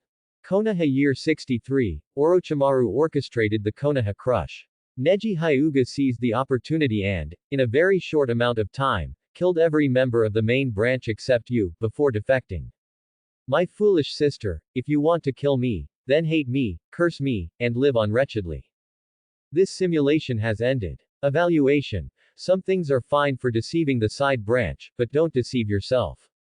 Tears welled up in her eyes, gradually blurring her vision. Hinata bit her trembling lower lip, her slender fingers clenching a corner of the notebook, wrinkling the pages deeply. She tried hard to suppress her sobs, but her thin shoulders involuntarily trembled slightly. Only now did she vaguely understand why the Hyuga clan in the first simulation had come to such an extreme end. But father told me.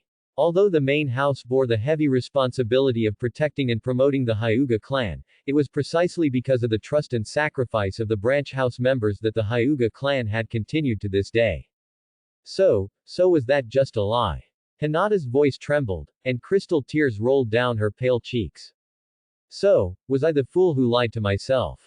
It wasn't until dusk, when lanterns were lit along the corridors of the mansion. Hiyashi Hyuga finally finished the last clan matter on the scroll. He pressed his tightly furrowed brow and let out a long sigh. A full day of intense concentration left him feeling a bit tired. Only after finishing work did he realize that he hadn't seen Hinata all day. He hadn't even seen her for lunch or dinner. Had she gone out to play? His memory flashed back to the dojo that morning. He had only praised her with a, "not bad," and Hinata's flattered joy immediately appeared before his eyes. Perhaps, he had been a bit too harsh on her in the past. He stood up and walked outside, calling over a maid who was sweeping. "Where is Hinata?" The maid respectfully lowered her head, her voice a little cautious, reporting, "Lord Hiyashi, the young mistress has been shut in her room since returning from morning practice and has not come out. She hasn't come out all day. So, her afternoon training was also neglected." Hiyashi's brows instantly furrowed. He waved the maid away, his face grim, and strode towards his daughter's courtyard. He stood before Hinata's paper sliding door. There was no light inside, nor any sound, just dead silence. "Hinata." He spoke, his voice carrying the usual authority of a father and clan head, but there was no response from within the room. Hiyashi waited for a moment longer, suppressing his impatience, and decided to try another approach. "Open the door. As the heir to the Hyuga main house, locking yourself in your room without eating or drinking, what kind of behavior is that?" His voice grew a few shades heavier, yet, the only response was still a deathly silence. Hiyashi Hyuga called for the maid. "Are you sure Hinata is in her room?" The maid replied, "Lord Hiyashi, I am certain the door has not been opened all day." Hiyashi Hyuga slowly raised his hand, seemingly intending to force the door open, but his palm stopped in midair. He didn't know how much time had passed, but the anger in his heart slowly deflated like a punctured balloon. Despite their infrequent interactions, Hiyashi undoubtedly understood his daughter well. Unless there was a reason, Hinata would never shut herself in like this, especially after he had praised her that morning. He stood outside the door for a long time, eventually turning to leave, only leaving behind a single instruction: take good care of the young mistress. Prepare food and water, ready to be brought out at any time. Yes. The maid nodded, watching him leave. Hiyashi Hyuga walked all the way to the outer hall and called for Hinata's guard, Hyuga Homura. "Where has the young mistress been these past 2 days? Who has she met, and what has she heard?" Hyuga Homura knelt on one knee. "Last night, the young mistress went out alone and was bullied by 3 boys on the street. According to your orders, I did not intervene, only observed." Hiyashi Hyuga suddenly remembered how Hinata had kept trying to attack him during morning training. Could it be that the change was due to this reason? A hint of anticipation unconsciously entered his tone, and he quickly asked, "What did she do? Did she fight back?" However, Hyuga Homura shook his head. The young mistress chose to retreat. Saying retreat, it was probably running away. Hiyashi Hyuga was instantly a little disappointed. What happened next? The 3 pursued her relentlessly, cornering the young mistress in an alley. One of them put a piece of broken stone in a snowball. To prevent the young mistress from getting hurt, I was about to intervene when someone beat me to it. The newcomer was Hyuga Kianari of the branch house. That child is the same age as the young mistress, and I assume he was also out playing and just happened to pass by. As he spoke, Hyuga Homura paused slightly, and the scene from last night immediately appeared in his mind. Princess and knight, and such, it's better not to tell the clan head yet. He lowered his eyelids, hiding the guilt in his eyes, and continued to report calmly. After Hyuga Kianari repelled the 3, he accompanied the young mistress for a walk on the street, and later they went to Ichiraku Ramen for a late-night snack. To avoid disturbing them, I maintained a certain distance, so I couldn't hear the content of their conversation. Even though Hyuga Homura had used the art of subordinate to leader communication to its utmost, at this moment, the chill in Hiyashi Hyuga's eyes almost solidified. The thought that his daughter had mustered the courage to punch him because of an outsider. Wait. Hiyashi Hyuga was stunned for a moment, as if he had remembered something, and quickly asked, Homura, are there any other children named Kianari in the clan? Reporting, clan head, only this one. Under the dim sunlight, Hiyashi Hyuga's face changed several times between light and shadow, until the sun completely sank below the horizon, and his expression turned completely gloomy. Hyuga Kianari. This name had come from the Hokage's mouth when he went to discuss some matters with the Hokage that afternoon. He stroked his pipe, openly praising the child, and even instructed, Hiyashi, you must protect this child. If Danzo comes to claim him, you must not give him up. When he is old enough, send him to the Ninja Academy. Although he didn't know the reason, he would naturally obey the Hokage's direct instruction. He had originally planned to find this child after dealing with official business to clarify the reason, but who would have thought, this little brat would just jump out so lively himself. And he couldn't touch him right now, even if this little brat had stolen his prized possession. What is this child's character and talent like? Hyuga Homura had been keeping his head down and hadn't noticed Hiyashi Hyuga's change in mood. He simply answered truthfully, his character is pure and good, and his talent is not yet clear. This child's parents are deceased, and he has not yet begun training in the gentle fist. He has only been consciously exercising his body and building his foundation. Hiyashi Hyuga pondered for a moment and finally made a decision. Since that is the case, there is no need to interfere for now. However, increase the living expenses given to him each month slightly. Just say it's from the Hokage. The moonlight was swallowed by thick clouds that night. Hinata Hyuga carried her shoes in her hand and stepped out of her room barefoot, each step painstakingly careful. Her heart pounded rapidly, and it wasn't until she climbed over the courtyard wall that her tense body finally relaxed slightly. She put on her shoes and carefully searched the compound, finally stopping before an ordinary wooden door. Her hand hovered in the air, worried she had the wrong location. Hinata checked the surroundings carefully for a moment before gently knocking on the door. Knock, knock. The sound was so faint it was barely audible, but Hyuga Kiyose, who happened to still be awake inside, caught the subtle disturbance. Who could it be this late? He got up, walked to the door, and without overthinking it, pulled the wooden door open. Outside the door, the moonlight happened to peek out from the clouds, casting a hazy silver outline around the small figure standing there. Hinata's head was bowed, her long blue-purple hair falling to obscure most of her face, but Kiyose still instantly noticed her reddened eyes and tightly pursed lips. In that moment, it was like, in his previous life, while preparing to ride his electric scooter to work, suddenly finding a small kitten curled up in the thick windshield, looking up at him with teary eyes. A flicker of pleasant surprise quietly crossed Hyuga Kiyose's eyes. Hinata felt his gaze, summoned her courage, and raised her head, revealing a pair of utterly endearing eyes. Kiyose-kun. I was wondering if I could treat you to barbecue. Is that okay? Kiyose didn't ask any further questions.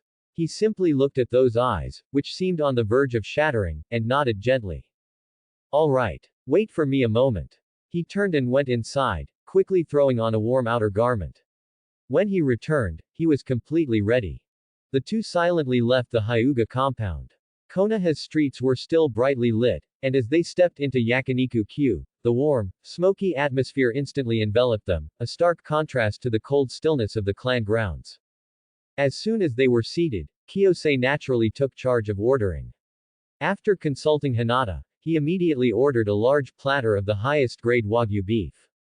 Soon, a robust staff member, clearly a member of the Akamichi clan, walked over carrying a wooden tray. The tray was piled high with fresh, red, heavily marbled slices of meat, looking almost like a small mountain. The waiter placed the meat platter heavily on the table, looked at the delicate girl and the refined boy before him, and scratched his head in confusion. Excuse me, are you expecting other guests? This portion size. Hinata's face flushed instantly. She lowered her head in embarrassment, her index fingers nervously twisting together. Before she could open her mouth to explain, Hyuga Kiyose calmly picked up the tongs and, completely at ease, laid a slice of rich beef onto the scorching grill. Instantly, the meat began to emit an alluring sizzle. No, we're not. I just have a huge appetite. Thank you for your service.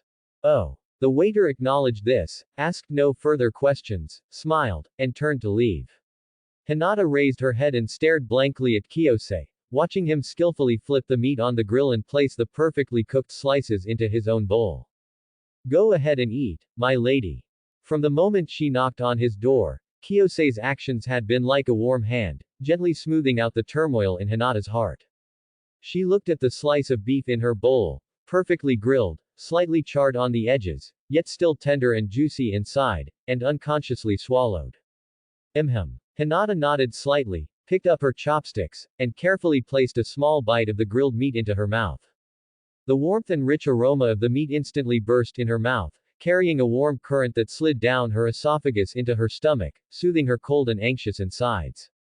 The two ate quietly for a while, the pleasant sizzle of the meat on the grill and the surrounding noise of the diners fading into a distant background hum. Within this small sanctuary built by the scent of grilled meat, Hinata's taut nerves finally found a moment of respite. She set down her chopsticks, her other hand resting nervously on her lap. After a long hesitation, she finally spoke in an almost ethereal whisper. Kiyose-kun. What if there is a massive difficulty standing before me? Something I can't solve at all, or even, something I can't even begin to understand. What should I do? Hyuga Kiyose raised his head, his gaze settling on Hinata's anxious face. Of course, he knew she wasn't referring to difficulties with academics or ninjutsu training. In a sense, the heavy burden that could crush anyone was entirely something he had caused. She wouldn't know the truth, and he wouldn't expose it. He simply moved the perfectly grilled slices of meat onto a side plate before answering her in a calm and steady voice. What is confusing you isn't the difficulty itself, but the lack of a clear goal. Hearing this, Hinata looked over, puzzled. Meeting her confused gaze, Kiyose countered with a question. When training in the gentle fist technique, what would you consider achieving mastery? Hinata thought for a moment and replied, mastery of the 8 trigrams 64 palms. Kiyose continued, so, the vague concept of training the gentle fist has now become the concrete goal of mastering the 8 trigrams 64 palms. But you can't skip the process and jump straight to the finish line.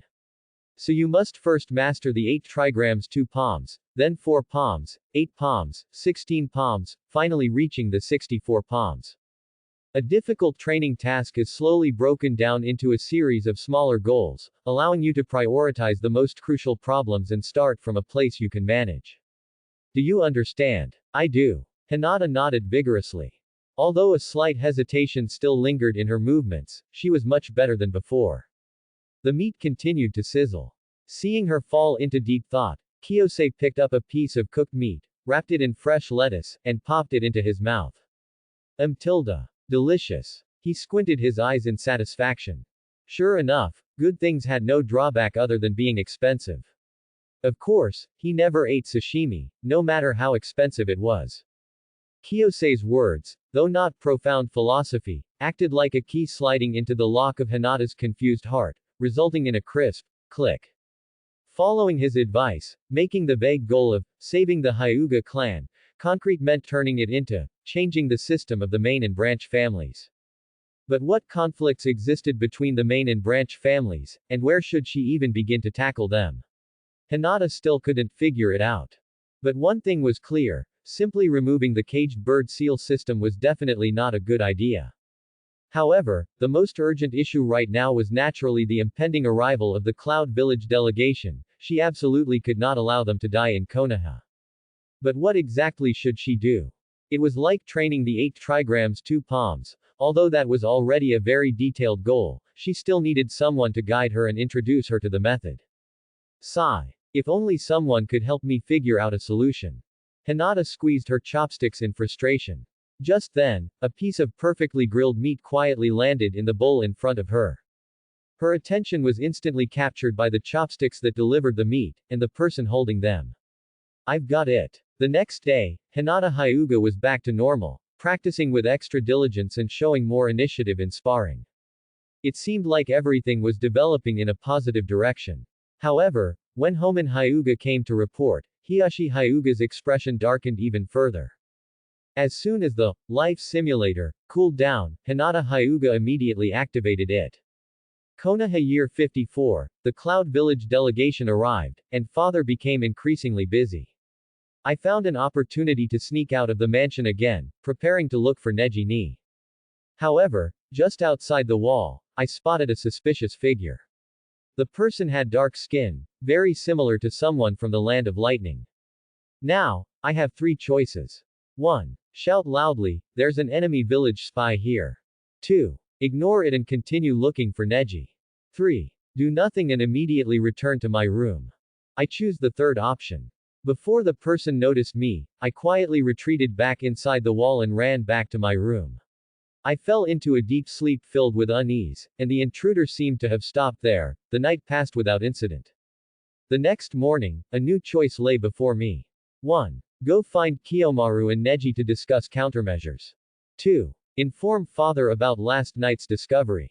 Hinata had already made her decision and chose the first option directly, to find Kiyomaru in the simulator. I decided to go find Kiyomaru and Neji, inform them of last night's discovery, and subtly explain that the Cloud Village envoy must not die in Konoha Village. Neji suggested that he could have Uncle Hazashi lead the clan members to set up an ambush in advance, and if the intruder came again tonight, they could work together to capture him. I subconsciously looked at Kiyomaru. He also agreed with Neji's suggestion and added, our abilities are limited, ultimately, we must rely on the adults' strength, set up defenses in advance, and be fully prepared. As night fell, I acted as bait and climbed over the courtyard wall again. As soon as the Cloud Ninja saw me, he immediately reached out to grab me. The branch family members hidden in the shadows instantly appeared, surrounding the intruder. However, seeing his mission exposed, a resolute glint flashed in the Cloud Ninja's eyes, and he chose to commit suicide without hesitation. He died. At that moment, a chill shot from her feet to the top of her head, making Hinata's face as pale as paper.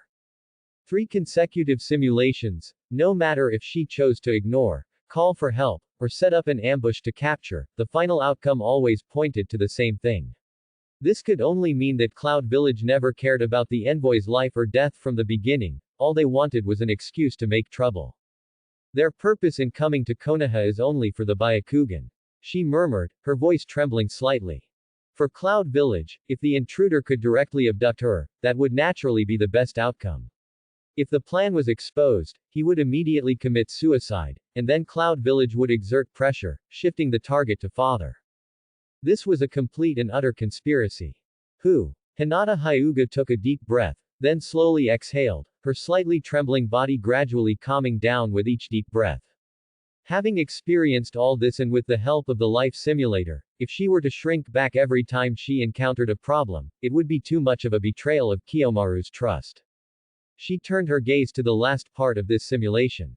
This simulation has ended. Evaluation. You still haven't figured out what killed the person you cherished. She couldn't understand why the simulator would say that. She shook her head, temporarily setting aside this heavy question. Time passed quietly, and another day went by. There was little time left before the Cloud Village delegation arrived in Konoha. Hinata Hyuga opened her notebook, her eyes gradually settling and becoming resolute. The fourth simulation, activate. Konoha Year 54, the Cloud Village delegation arrived, and father became increasingly busy. I found an opportunity to sneak out of the mansion again, preparing to look for Neji ni. However, just outside the wall, I spotted a suspicious figure. The person had dark skin, very similar to someone from the land of lightning. Now, I have 3 choices. 1. Shout loudly, there's an enemy village spy here. 2. Ignore it and continue looking for Neji. 3. Do nothing and immediately return to my room. I choose the third option. Before the person noticed me, I quietly retreated back inside the wall and ran back to my room. I fell into a deep sleep filled with unease, and the intruder seemed to have stopped there. The night passed without incident. The next morning, a new choice lay before me. 1. Go find Kiyomaru and Neji to discuss countermeasures. 2. Inform father about last night's discovery. This time, Hinata chose the second option. I informed father of last night's discovery and fully disclosed Cloud Village's conspiracy in the form of a deduction. Father frowned deeply, somewhat suspicious, but ultimately chose to believe me. That night, he personally took action, stealthily approaching outside the courtyard wall.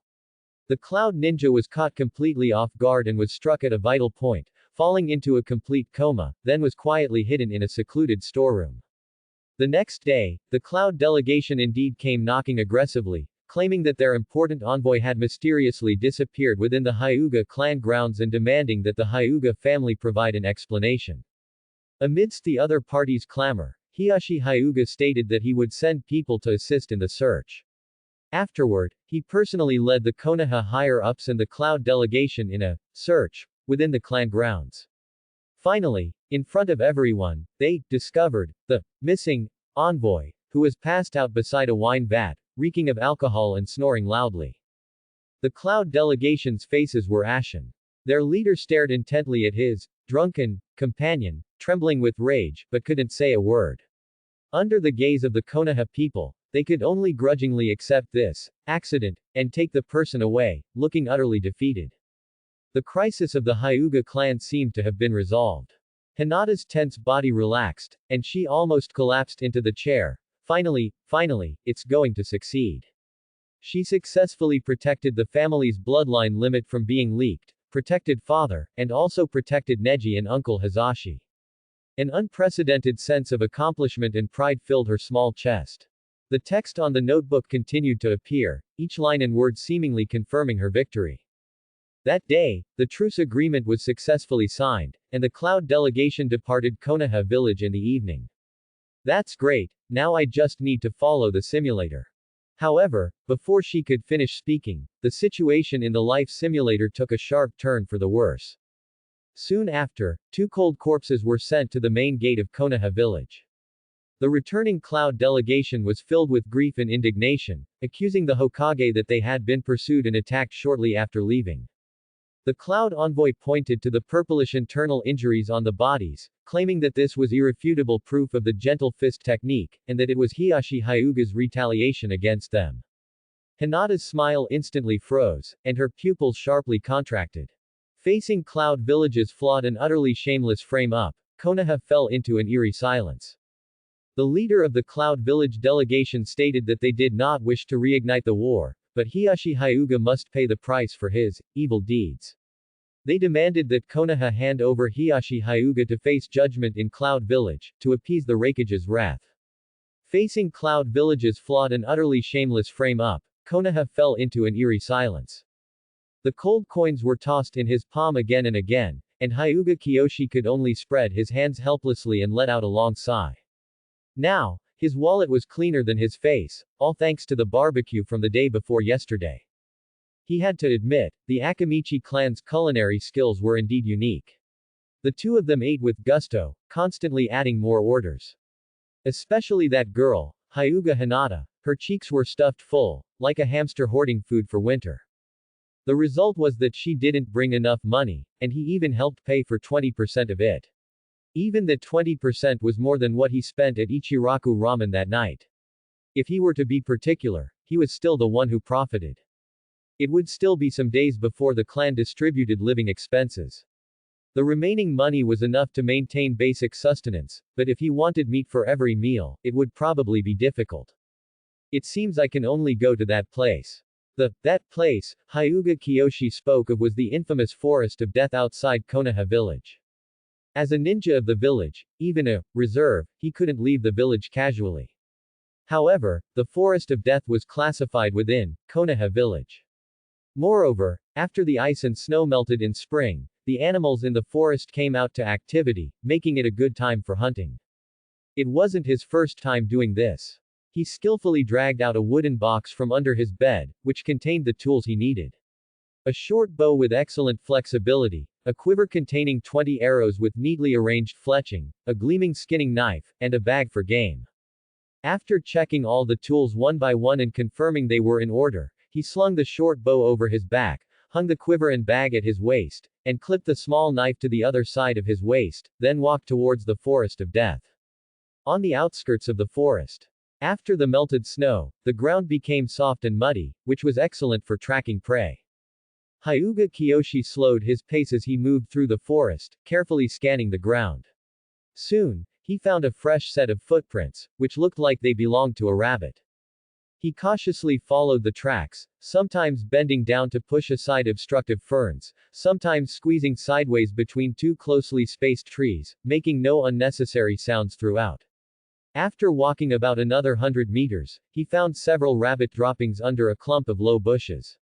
They should be nearby. He slowed his breathing and carefully searched the surroundings.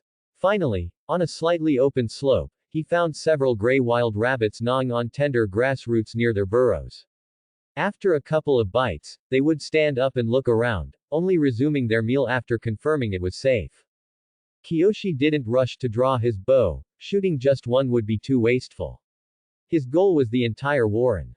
He made a wide detour, slowly approaching the rabbits from the other side. Only when the distance was short enough, did he suddenly pounce forward at the moment the rabbits were focused on eating, and with a sweep of his large hand, he pinned two plump rabbits down. The startled rabbits scattered and fled. Kiyoshi, with quick eyes and hands, grabbed another one and put it in his bag. However, one rabbit darted out through a gap he hadn't noticed, rushing like lightning into the depths of the dense forest. Trying to run. Kiyoshi snorted coldly, his right hand pulling the knot to seal the bag, and his left hand drawing the short bow from his back, knocking an arrow. The entire action was done in one smooth motion, without the slightest hesitation. Whoosh. The arrow, accompanied by a whooshing sound, left the bowstring, accurately predicting the wild rabbit's escape route, piercing through its back of the neck and pinning it to the ground. He jogged over and pulled out the arrow that had sunk into the mud. It was hard to imagine such power coming from a 3-year-old child, which made him unable to help but grumble. Chakra is really useful. Then he weighed the contents of the bag, these would be enough for him to eat for several days. After that, he walked towards a nearby river from which he heard the sound of water. Kiyoshi squatted by the riverbank, using his sharp small knife to gut the rabbits and process their internal organs. Just as he finished processing the second rabbit, there was a sudden rustling sound from the bushes behind him. Rustle, rustle, rustle. Crack. The sound of bushes being pushed aside, and heavy objects breaking dry branches. Kiyoshi immediately became alert, gripping the skinning knife tightly in his right hand, and turned to look. Roar. A low growl sounded, and then, a giant wild boar, whose size was comparable to a small truck, suddenly burst out of the woods. Its body was covered in coarse, dark brown bristles, and its two long, curved, pale tusks gleamed with a cold light in the sun. Its bloodshot eyes stared intently at Kiyoshi and the rabbit carcasses at his feet. Evidently, this wild boar, which had been hungry during the snowy weather, was attracted by the strong smell of blood. Oh no! Kiyoshi's heart instantly sank to the bottom. The weapon in his hand was no different from a toothpick against such a large creature. If things went wrong, he himself would become its food. The wild boar breathed heavily, snorting white-hot air from its nostrils, its hindhooves constantly pawing at the muddy ground, signaling a charge. Run! Kiyoshi threw the rabbit in his hand at it, channeling chakra into his legs, and leapt to the other side of the river. Rumble. The wild boar was not attracted by the thrown rabbit. Its massive body, like a 100-ton truck speeding, crushed through the river and crashed into the forest, destroying everything in its path. Is anyone there? Help me! Kiyoshi leapt back and forth between the branches, heading towards Konoha village, while loudly calling for help. Just then, two figures suddenly appeared on a tree branch not far ahead. One figure was taller, dressed in a black top, with a pair of slowly rotating black tomo embedded in his scarlet eyes. The other figure was shorter, appearing to be about the same age as Kiyoshi, with a hint of nervousness and excitement on his face. It's them. Uchiha Itachi glanced over, his gaze locking onto the rampaging wild boar, and he whispered to his younger brother, Uchiha Sasuke, beside him. Sasuke, aim for the eyes. Yes, big brother. As soon as he finished speaking, Uchiha Itachi leapt up, throwing 3 kunai with explosive tags attached, blocking the path between Kiyoshi and the wild boar. Bang! Bang! Bang! The sudden explosions made the charging wild boar stumble. Feeling threatened, it stopped in place, letting out angry roars. Kiyoshi, seizing this opportunity to completely escape danger, landed on a tree branch adjacent to Uchiha Sasuke, simultaneously drawing his bow and nocking an arrow, aiming for the wild boar's eyes. Whoosh! Whoosh! Their arrows shot out one after another, but only one arrow hit the wild boar's eye. Ouch! The wild boar let out a tragic cry and began to jump around wildly, crashing into the large trees on either side. Just then, Uchiha Itachi's figure appeared as if by teleportation above the wild boar's head, holding a ninja blade in his hand. From top to bottom, he mercilessly plunged it into the wild boar's other eye socket, deeply impaling its brain. With a squelch, the wild boar's massive body twitched violently a few times, then finally fell silent. The battle was over. Kiyoshi jumped down from the tree and sat on the ground. He looked at the Uchiha brothers in front of him and thanked them sincerely. Phew, thank you for saving me. Uchiha Itachi pulled out his ninja blade and wiped the blood on the wild boar's body. This wild boar should be the one mentioned in the mission. Mission. AD rank mission. This wild boar has been destroying nearby crops, and our mission is to drive it away. At this moment, Sasuke jumped down from the tree and couldn't help but exclaim excitedly as he looked at the giant wild boar. Big brother, we succeeded. This guy is huge. But as soon as he finished shouting, he suddenly realized there were other people here, and he quickly pretended to cough twice, putting on a cool and aloof demeanor. Itachi nodded, looked at Kiyoshi, and said, the mission only required driving it away, which means we can share this wild boar. Do you need me to help you take it back? Kiyoshi was stunned for a moment, then smiled and replied, thank you, I'd appreciate it. My name is Hyuga Kiyoshi, and yours? Uchiha Itachi. Itachi replied indifferently.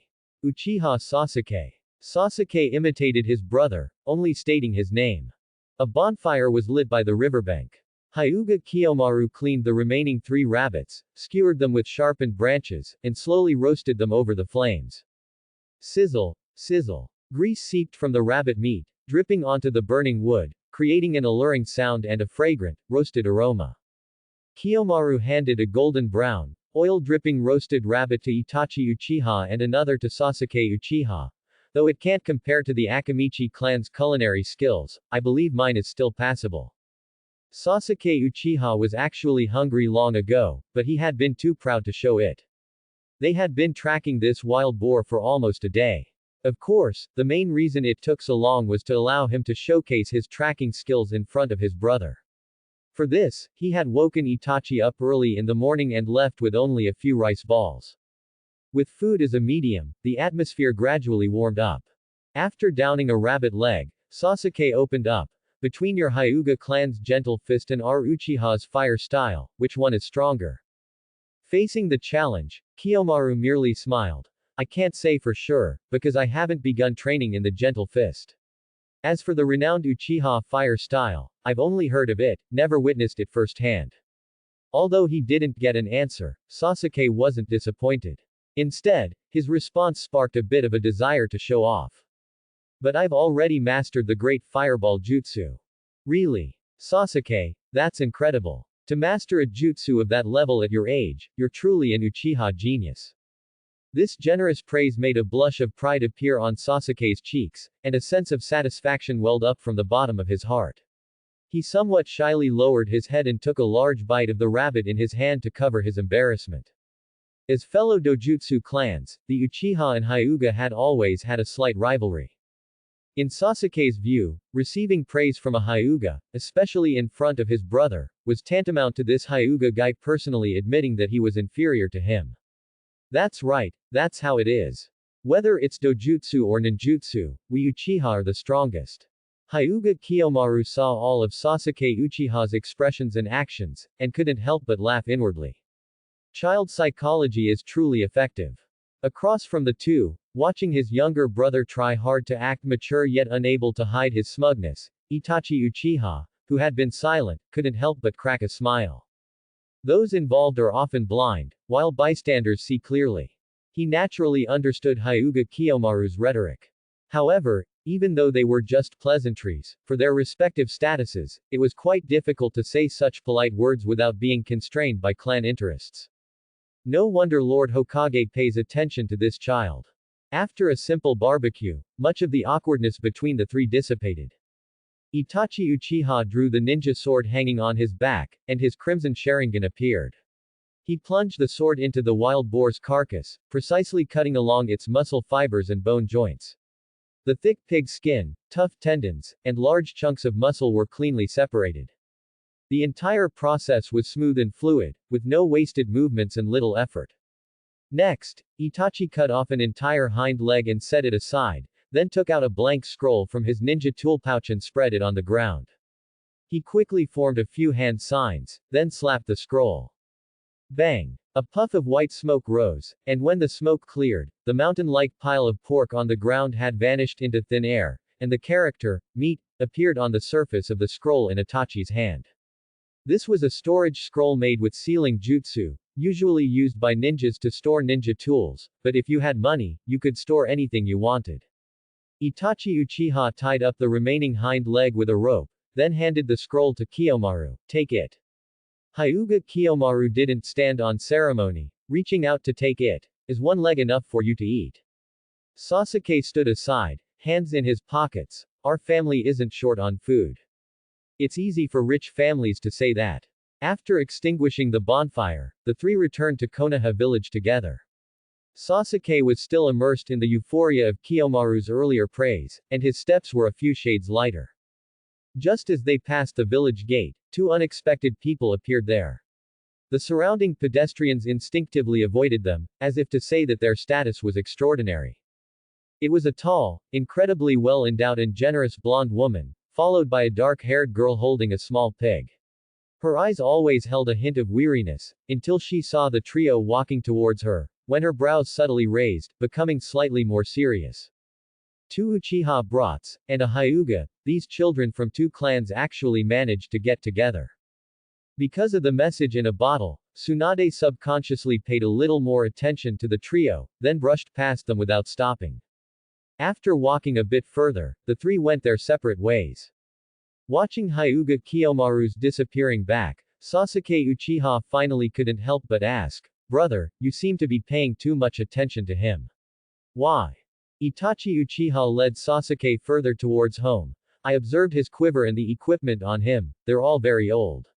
And he came to the forest of death alone, which suggests that this child lives a relatively tight life, forcing him to take risks entering the forest of death to hunt. Sasuke, you might not have seen it clearly, but my Sharingan wouldn't be wrong. The arrow that finally pierced the boar's left eye, exposing its weakness, was his. Sasuke's steps suddenly halted, and his whole body stiffened. He shot it. How is that possible? His cheeks instantly burned, hot and stinging. The thought of his earlier proud boasting, while the other person, who had clearly contributed, hadn't said a word from beginning to end, and had even praised him instead, an indescribable sense of shame instantly welled up in his heart. Itachi Uchiha stopped, turned to look at his younger brother, and continued, he's probably about your age, and he might even be your classmate at the Ninja Academy. Sasuke, make lots of friends when you start school. Tch tilde. Sasuke Uchiha feigned composure, quickening his steps to catch up with his brother. I won't make friends with those mediocre people, at least it has to be someone like Kiyomaru, someone who surpasses me in some aspect. And, this feeling of being smug in front of others, only to discover the other person's brilliance after parting, and only with his brother's prompting, truly sucks. In the future, I will never again be smug over small things, at least I should be like him. The blazing sunlight cast the shadow of the Hidden Leaf Village's gates onto the ground, dividing the world into realms of light and shadow. Tsunade stood right on that boundary line of light and shadow, squinting as she surveyed her homeland, a place both familiar and strange. She had once believed she would never set foot here again. The streets were wider and more prosperous than she remembered, lined with shops and teeming with the clamor of people. Children ran past her, giggling, their faces radiating carefree smiles. Their gazes were filled with the curiosity reserved for strangers. However, some of the older villagers, recognizing her face instantly, showed expressions of sheer astonishment and respectfully cleared the path. Lady Tsunade. A tide of whispering rose behind her, but Tsunade paid it no mind. Her gaze swept past the crowd, settling on the distant mountain rock carved with the faces of the previous Hokage. Great-grandfather, second great-grandfather. Since that day, her luck in gambling had completely reversed. If she bet high, it was high, if she bet low, it was low. Even on the slot machines, she only needed to pull the lever twice to hit the jackpot. The more she won, the more anxious she became. Coupled with the fact that the message in a bottle still hadn't appeared, she could no longer use gambling and alcohol to numb herself. She had to return and see things with her own eyes. Shizune, go ahead and tidy up the house first. I'm going to see the old geezer. Tsunade instructed her disciple without turning around. Yes, Lady Tsunade. Shizune acknowledged her. Given how much the Leaf Village had changed, she would likely have to ask for directions the entire way to find their old residence. Having sent Shizune off, Tsunade walked alone toward the Hokage building. Lost in a whirlwind of thoughts, she found the Hokage's office door right before her eyes. She didn't knock. As if returning to her own home, she simply reached out and pushed the door open. Screech. The smell of tobacco mixed with ink rushed out. The office had barely changed, except that the stacks of files were higher, and the old man himself had gotten even older. Hiruzen Sarutobi stood by the window, hands clasped behind his back, gazing out at the village. Hearing the door open, he slowly turned around, and the moment he saw Tsunade, a trace of genuine, heartfelt joy immediately surfaced in his cloudy eyes. You finally decided to come home, Tsunade. Tsunade walked over to him, unceremoniously pulled out a chair, and sat down. Don't misunderstand, old geezer. I'm heading to Tanzaku town. I was just passing through the Leaf Village and stopped by to see if you were dead yet. Hiruzen Sarutobi smiled with a touch of helplessness. Is that right? Because the report the Anbu handed me says Shizune is already purchasing tools for a deep cleaning. A flicker of unnaturalness crossed Tsunade's face, but she quickly masked it. My luck has been fantastic lately. I won massive amounts at the casinos, so I came back to rest for a couple of days while they prepare the next round of gambling funds. Speaking of which, I just noticed a strange combination. 2 Uchiha brats and 1 Hyuga brat emerging from the forest of death together. Quite interesting. She was abruptly changing the subject, but she was also using the opportunity to confirm the current status of the Uchiha and Hyuga clans. You must be talking about them. Hiruzen Sarutobi picked up his pipe, lit it, took a deep puff, and slowly began to speak. Uchiha Itachi, the Uchiha clan head's eldest son, is a genius rarely seen in a century. Furthermore, though only in his teens, he already possesses the mindset of a Hokage. He thinks not of his clan's glory or personal gain, but of the village's future and the peace of the ninja world. When speaking of that name, Hiruzen Sarutobi's tone carried undisguised admiration. The one beside him is his younger brother, Uchiha Sasuke. He lives under the dazzling shadow of his older brother, desperately trying to catch up. He is a determined child whose resolve is second to none. As for Hyuga Kianari, Hiruzen Sarutobi paused, seemingly weighing his words. That is an interesting child. His way of thinking is highly unique, so much so that Danzo came to me, demanding that I intervene. The way he views everything is unlike any other Hyuga clan member. I think, if it were you, you might actually appreciate his drive to break the mold, much like you did in the past. Hiruzen Sarutobi tapped his pipe against the ashtray, then lifted his eyes to look at Tsunade. These children are the future of the Leaf Village. With them, the village has hope. Hearing this, Tsunade suddenly closed her eyes. If she could, she would have covered her ears. The moment she saw Hiruzen Sarutobi, she regretted returning. However, Tsunade, shadows are most easily bred beneath a flourishing great tree. The conflict between the Uchiha and the village elders is sharpening daily, and the Hyuga main branch and side branch have developed unprecedented rifts due to the differences between those two brothers. All sorts of undercurrents are surging beneath the surface.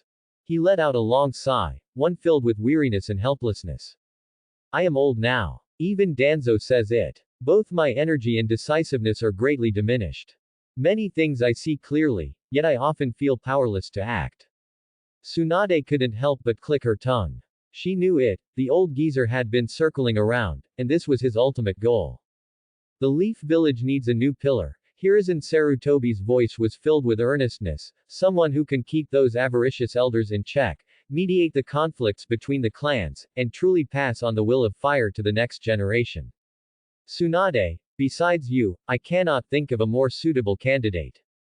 You are the granddaughter of the first Hokage. You carry their bloodline, your strength, your accomplishments, all of this is beyond doubt. Tsunade, take this burden from my shoulders and become the fifth Hokage. The two words, Hokage, were like a red-hot branding iron, searing fiercely into Tsunade's heart. Two smiling faces flashed through her mind. One was her younger brother, Nawaki, full of dreams, who vowed to become Hokage to protect everyone. The other was her lover, Dan Kato, who also held the dream of becoming Hokage. Yet both of them ultimately became cold gravestones. They all sacrificed their lives for the village. Throwing away one's life so easily is something only an utter fool would do. Don't be ridiculous. Tsunade slammed her hand down on the desk and shot to her feet. The massive force caused the entire desk to abruptly jump, scattering the files onto the floor. Her chest rose and fell violently, and her eyes burned with uncontrollable rage and pain. Old geezer, you know perfectly well that I hate this place. Hokage. Hokage. Bullshit Hokage. Anyone who wants to become Hokage is a hopeless idiot. She made no attempt to hide her hatred for this place, for her homeland, and for Hiruzen Sarutobi. Tsunade glared intently at Hiruzen Sarutobi and stated, word for word, whoever wants this position can have it. As for me, Tsunade, I will absolutely never become the fifth Hokage. With that, she refused to look at the regret and guilt etched on Hiruzen Sarutobi's face, turning and striding rapidly toward the door. Who is your true enemy? This question was posed in the evaluation of the fourth simulation. Hyuga Hinata didn't understand. Why was it that in every single simulation, no matter what actions she took or how much she changed the variables, the moment Kumogakure threatened war, Konoha would invariably retreat? Compromise. It was always compromise. Sacrificing Uncle Hizashi, this outcome occurred in 3 of the 4 simulations. It stood before her like an insurmountable chasm. Why? Hinata didn't understand. Konoha was clearly the strongest hidden village, and the third Hokage was the strongest Hokage, so why did they repeatedly give in to Kumogakure's blackmail and extortion? Who is your true enemy? A vague answer had already formed in her heart. Although she wasn't sure if it was correct, she had to say it, it's Konoha. What killed the person you cherished? It was Konoha, weak enough only to compromise. Hinata slowly stood up, her body swaying precariously like that of a gravely ill person. Distraught and walking aimlessly down the corridor, she turned a corner just as the hushed whispers of several maids polishing the floor drifted into her ears. Hey, did you hear? It was quite a scene at the village gate today. What happened? Another noble visiting. It's much more unusual than that. It was Lady Tsunade. My heavens. Is that true? Hasn't she been gone from the village for years? I thought she'd never come back. I know, right? I glimpsed her from far away, and she's still so beautiful. She doesn't look 40-something at all. Who was Tsunade? Excuse me. Hinata's voice was very soft and slightly hoarse, but her sudden presence startled the maids, who had been shirking their duties. Lady Hinata. Who is the Lady Tsunade you were just talking about? Immediately, a slightly older maid looked up, her eyes shining with admiration. Lady Tsunade is a hero of the village and the granddaughter of the first Hokage. Along with Lord Jiraiya and Orochimaru, she was a disciple of the third Hokage, and they are collectively known as the Konoha 3 Sannin. Then, why would such a powerful ninja leave the village for so many years? And the 3 Sannin? I don't think I've ever seen any of them. The maids exchanged uneasy glances. The older maid replied hesitantly, well, lady, we aren't entirely sure. We only heard that Lady Tsunade and the third Hokage had some conflict back then. Following that, Orochimaru defected, and Lord Jiraiya left Konoha to pursue him. After all these years, Lady Tsunade is the first of the 3 Sannin to return to Konoha. As for anything more, perhaps only Lord Hiyashi would know. Conflict with the village leadership. Hinata's heart suddenly leapt. A flash of inspiration crossed her mind, too quick for her to grasp. She thanked the maids and turned, heading toward her father's study. Hyuga Hiyashi was seated at his desk, attending to clan matters. Hearing the knock, he responded without lifting his head, indicating that she should enter. Hinata pushed the door open and called, "Father." "What is it?" "I'd like to know about Lady Tsunade." Hyuga Hiyashi put down his brush and looked at her. "Why do you ask?" "I'm just curious. I just heard that Lady Tsunade returned to the village. Why would such an exceptional ninja leave the village for so many years?" Hinata paused slightly, then added, "Also, aren't ninjas forbidden from leaving the village without authorization?" Tsunade returned to the village. Hyuga Hiyashi temporarily suppressed that thought and carefully studied Hinata. He could sense that his daughter had undergone some kind of change, especially recently, as if she were hiding certain secrets and unwilling to show her hand. After a moment of thought, he decided to speak frankly, because there was a very serious disagreement between her and the third Hokage. This aligned with what the maids had said, but hearing the words, "very serious," from her father meant the truth was likely far more complicated. What kind of disagreement was it? She couldn't help but press further. Hiyashi looked at her with increased scrutiny. It happened during the Second Great Shinobi War. The first Hokage's grandson, Tsunade's younger brother, died in that conflict. Tsunade was Konoha's most outstanding medical ninja, hailed as the medical saint. She believed that if a medical ninja was assigned to every three-person squad, the casualty rate could be significantly reduced. Therefore, she proposed to the third Hokage that every three-person squad be mandated to include a medical ninja. Even if they could only perform simple bandaging and surgery, it would allow injured shinobi to survive until a more skilled medical ninja could arrive. Hinata's eyes brightened momentarily, then quickly dimmed. The third Hokage didn't agree. "No," Hiyashi replied, crisp and direct. Konoha was still in a state of war at the time, and there were simply not enough resources or personnel to train that many medical ninjas. The third Hokage ultimately rejected Tsunade's proposal in order to maintain stability in the village. Hiyashi gave her a profound look, then spoke earnestly, "Hinata, if you can truly understand why Tsunade left the village, you will already be a qualified heir to the main house. Finally, I will give you one more hint. Tsunade's proposal has never been implemented, even to this day." Hinata paused, then quietly acknowledged his words and left the study. After this incident, she felt much of the gloom in her heart had dispersed. She composed herself, returned to her room, sat down at her desk, and opened the life simulator once more. One more question had been lingering in Hinata's mind for a long time. Why did a third option suddenly appear during the second life simulation, yet no new options emerged in the subsequent third and fourth simulations? Did something special happen before the second simulation? She closed her eyes, trying hard to recall the memories of that time. That's right. The day before the second simulation, she went to see Kianari. That evening, she confirmed the authenticity of the life simulator and learned about Neji's current situation from Kianari, which eased her inner anxiety. Once her state of mind had calmed, the simulator, based on her current composed state, provided the third option, stand by. The life simulator conducts simulations based on the current me. My knowledge, my mindset, my relationships, my abilities, all of these factors cause the simulator to change. They are the variables. Her approach all along had been flawed. She shouldn't just struggle within the limited options the simulator provided, trying to find some ephemeral optimal solution. What she should be doing is taking action in reality, proactively increasing the variables. Tsunade. That name surfaced in her mind again. If she could manage to befriend Lady Tsunade in reality. Yes, this was the true way to break the deadlock. It was the lull before dinner, and there weren't many customers at Barbecue Q, only a few scattered tables. In the back kitchen, Kiyoshi stood in front of the counter, watching the staff process the wild boar meat he had brought. He kept the most succulent part of the wild boar for himself, selling the rest to Barbecue Q, which not only processed it for him for free but also gave him a generous reward. As expected of the Akamichi clan, they really spare no expense when it comes to food. Surprisingly, Hinata Hyuga found her way here. She stood outside the kitchen and waved, "Kiyoshish-kun, excuse me." Kiyoshish Hyuga left the back kitchen. "Hinata, is something wrong?"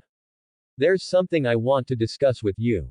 Have you eaten yet?" Kiyoshish suddenly asked, then added, "I got a wild boar from the Forest of Death and asked the staff to process it for me. If you haven't eaten, you can join me. Wild boar meat. Hinata Hyuga's throat swallowed slightly, and she nodded in agreement. The two found a secluded corner to sit down. Before the wild boar meat arrived, she took the initiative to open the conversation. Do you know Lady Tsunade? Kiyoshige nodded. I know a little. I even saw her at the village entrance this afternoon when I came out of the forest of death. I asked my father about Lady Tsunade. What did Lord Hiyashi say? Then, Hinata carefully repeated what Hiyashi had said, starting from Tsunade's brother's death in the Second Great Ninja War, up to the proposal that still hadn't been implemented. Kiyoshige was silent for a moment after listening. With Hiyashi's reaction as proof, it meant his understanding of Tsunade's character in his previous life was completely correct. My script was right. Since Lord Hiyashi has already given a hint, isn't it much easier now? Hinata clenched her fists, looked around, and quickly said, actually, I've pretty much guessed it, but I didn't dare to believe it. So many years have passed without progress, which can only mean the village doesn't want to do it, not that they're incapable. I think, that's why Lady Tsunade left the village. It might not be enough, Kiyoshige offered a different opinion. As far as I know, Lady Tsunade left the village even before the Third Great Ninja War began. Perhaps she already foresaw that her proposal wouldn't be approved. I suspect the real reason she left the village is this. To be more direct, why could she foresee it? How could she foresee it? Just then, an elderly staff member walked over, carrying a plate of processed wild boar meat. The two naturally paused their discussion. Suddenly, Shizune pushed open the door and walked in. Kiyoshige's eyes twitched slightly, and he quickly pointed to her and said to Hinata, I saw her at the village entrance this afternoon. She came back with Lady Tsunade. The barbecue restaurant staff member, who was placing meat plates nearby, added, her name is Shizune Kato. She's the niece of Lady Tsunade's former lover, Dan Kato. He was an elder of the Akamichi clan, knew many people, and many things. Lady Tsunade's lover. Hinata was a little surprised, almost unable to keep her voice down. Yes, the staff member's voice held a hint of regret. Dan Kato also died in the war. Lady Tsunade left Konoha after that. I remember at that time, Shizune was just a little girl, not much older than you two. In the blink of an eye, when she returned, she was already a graceful young woman. Welcome. What can I get for you? A staff member greeted her. Hello, I'd like to get some raw meat to go. I plan to grill it myself when I get back. Shizune's voice was full of youthful charm, whereas in the original story, she was already over 30 when she returned to the village, having spent the best years of her life wandering. The staff member's eyes lit up and he immediately recommended, then you've come to the right place. Today we have a fresh batch of wild boar meat. The meat is incredibly tender and delicious. We haven't seen such good quality in years. You came back with Lady Tsunade, didn't you? It's been many years since we last saw Lady Tsunade. Why don't you eat here? Our chef can personally grill it for you, guaranteed to satisfy Lady Tsunade. A hint of difficulty flashed across Shizune's face. No, thank you for your kindness. Lady Tsunade just had a fight with the Hokage and is in a terrible mood. Maybe next time. Lady Tsunade and the Hokage are still the same, I see.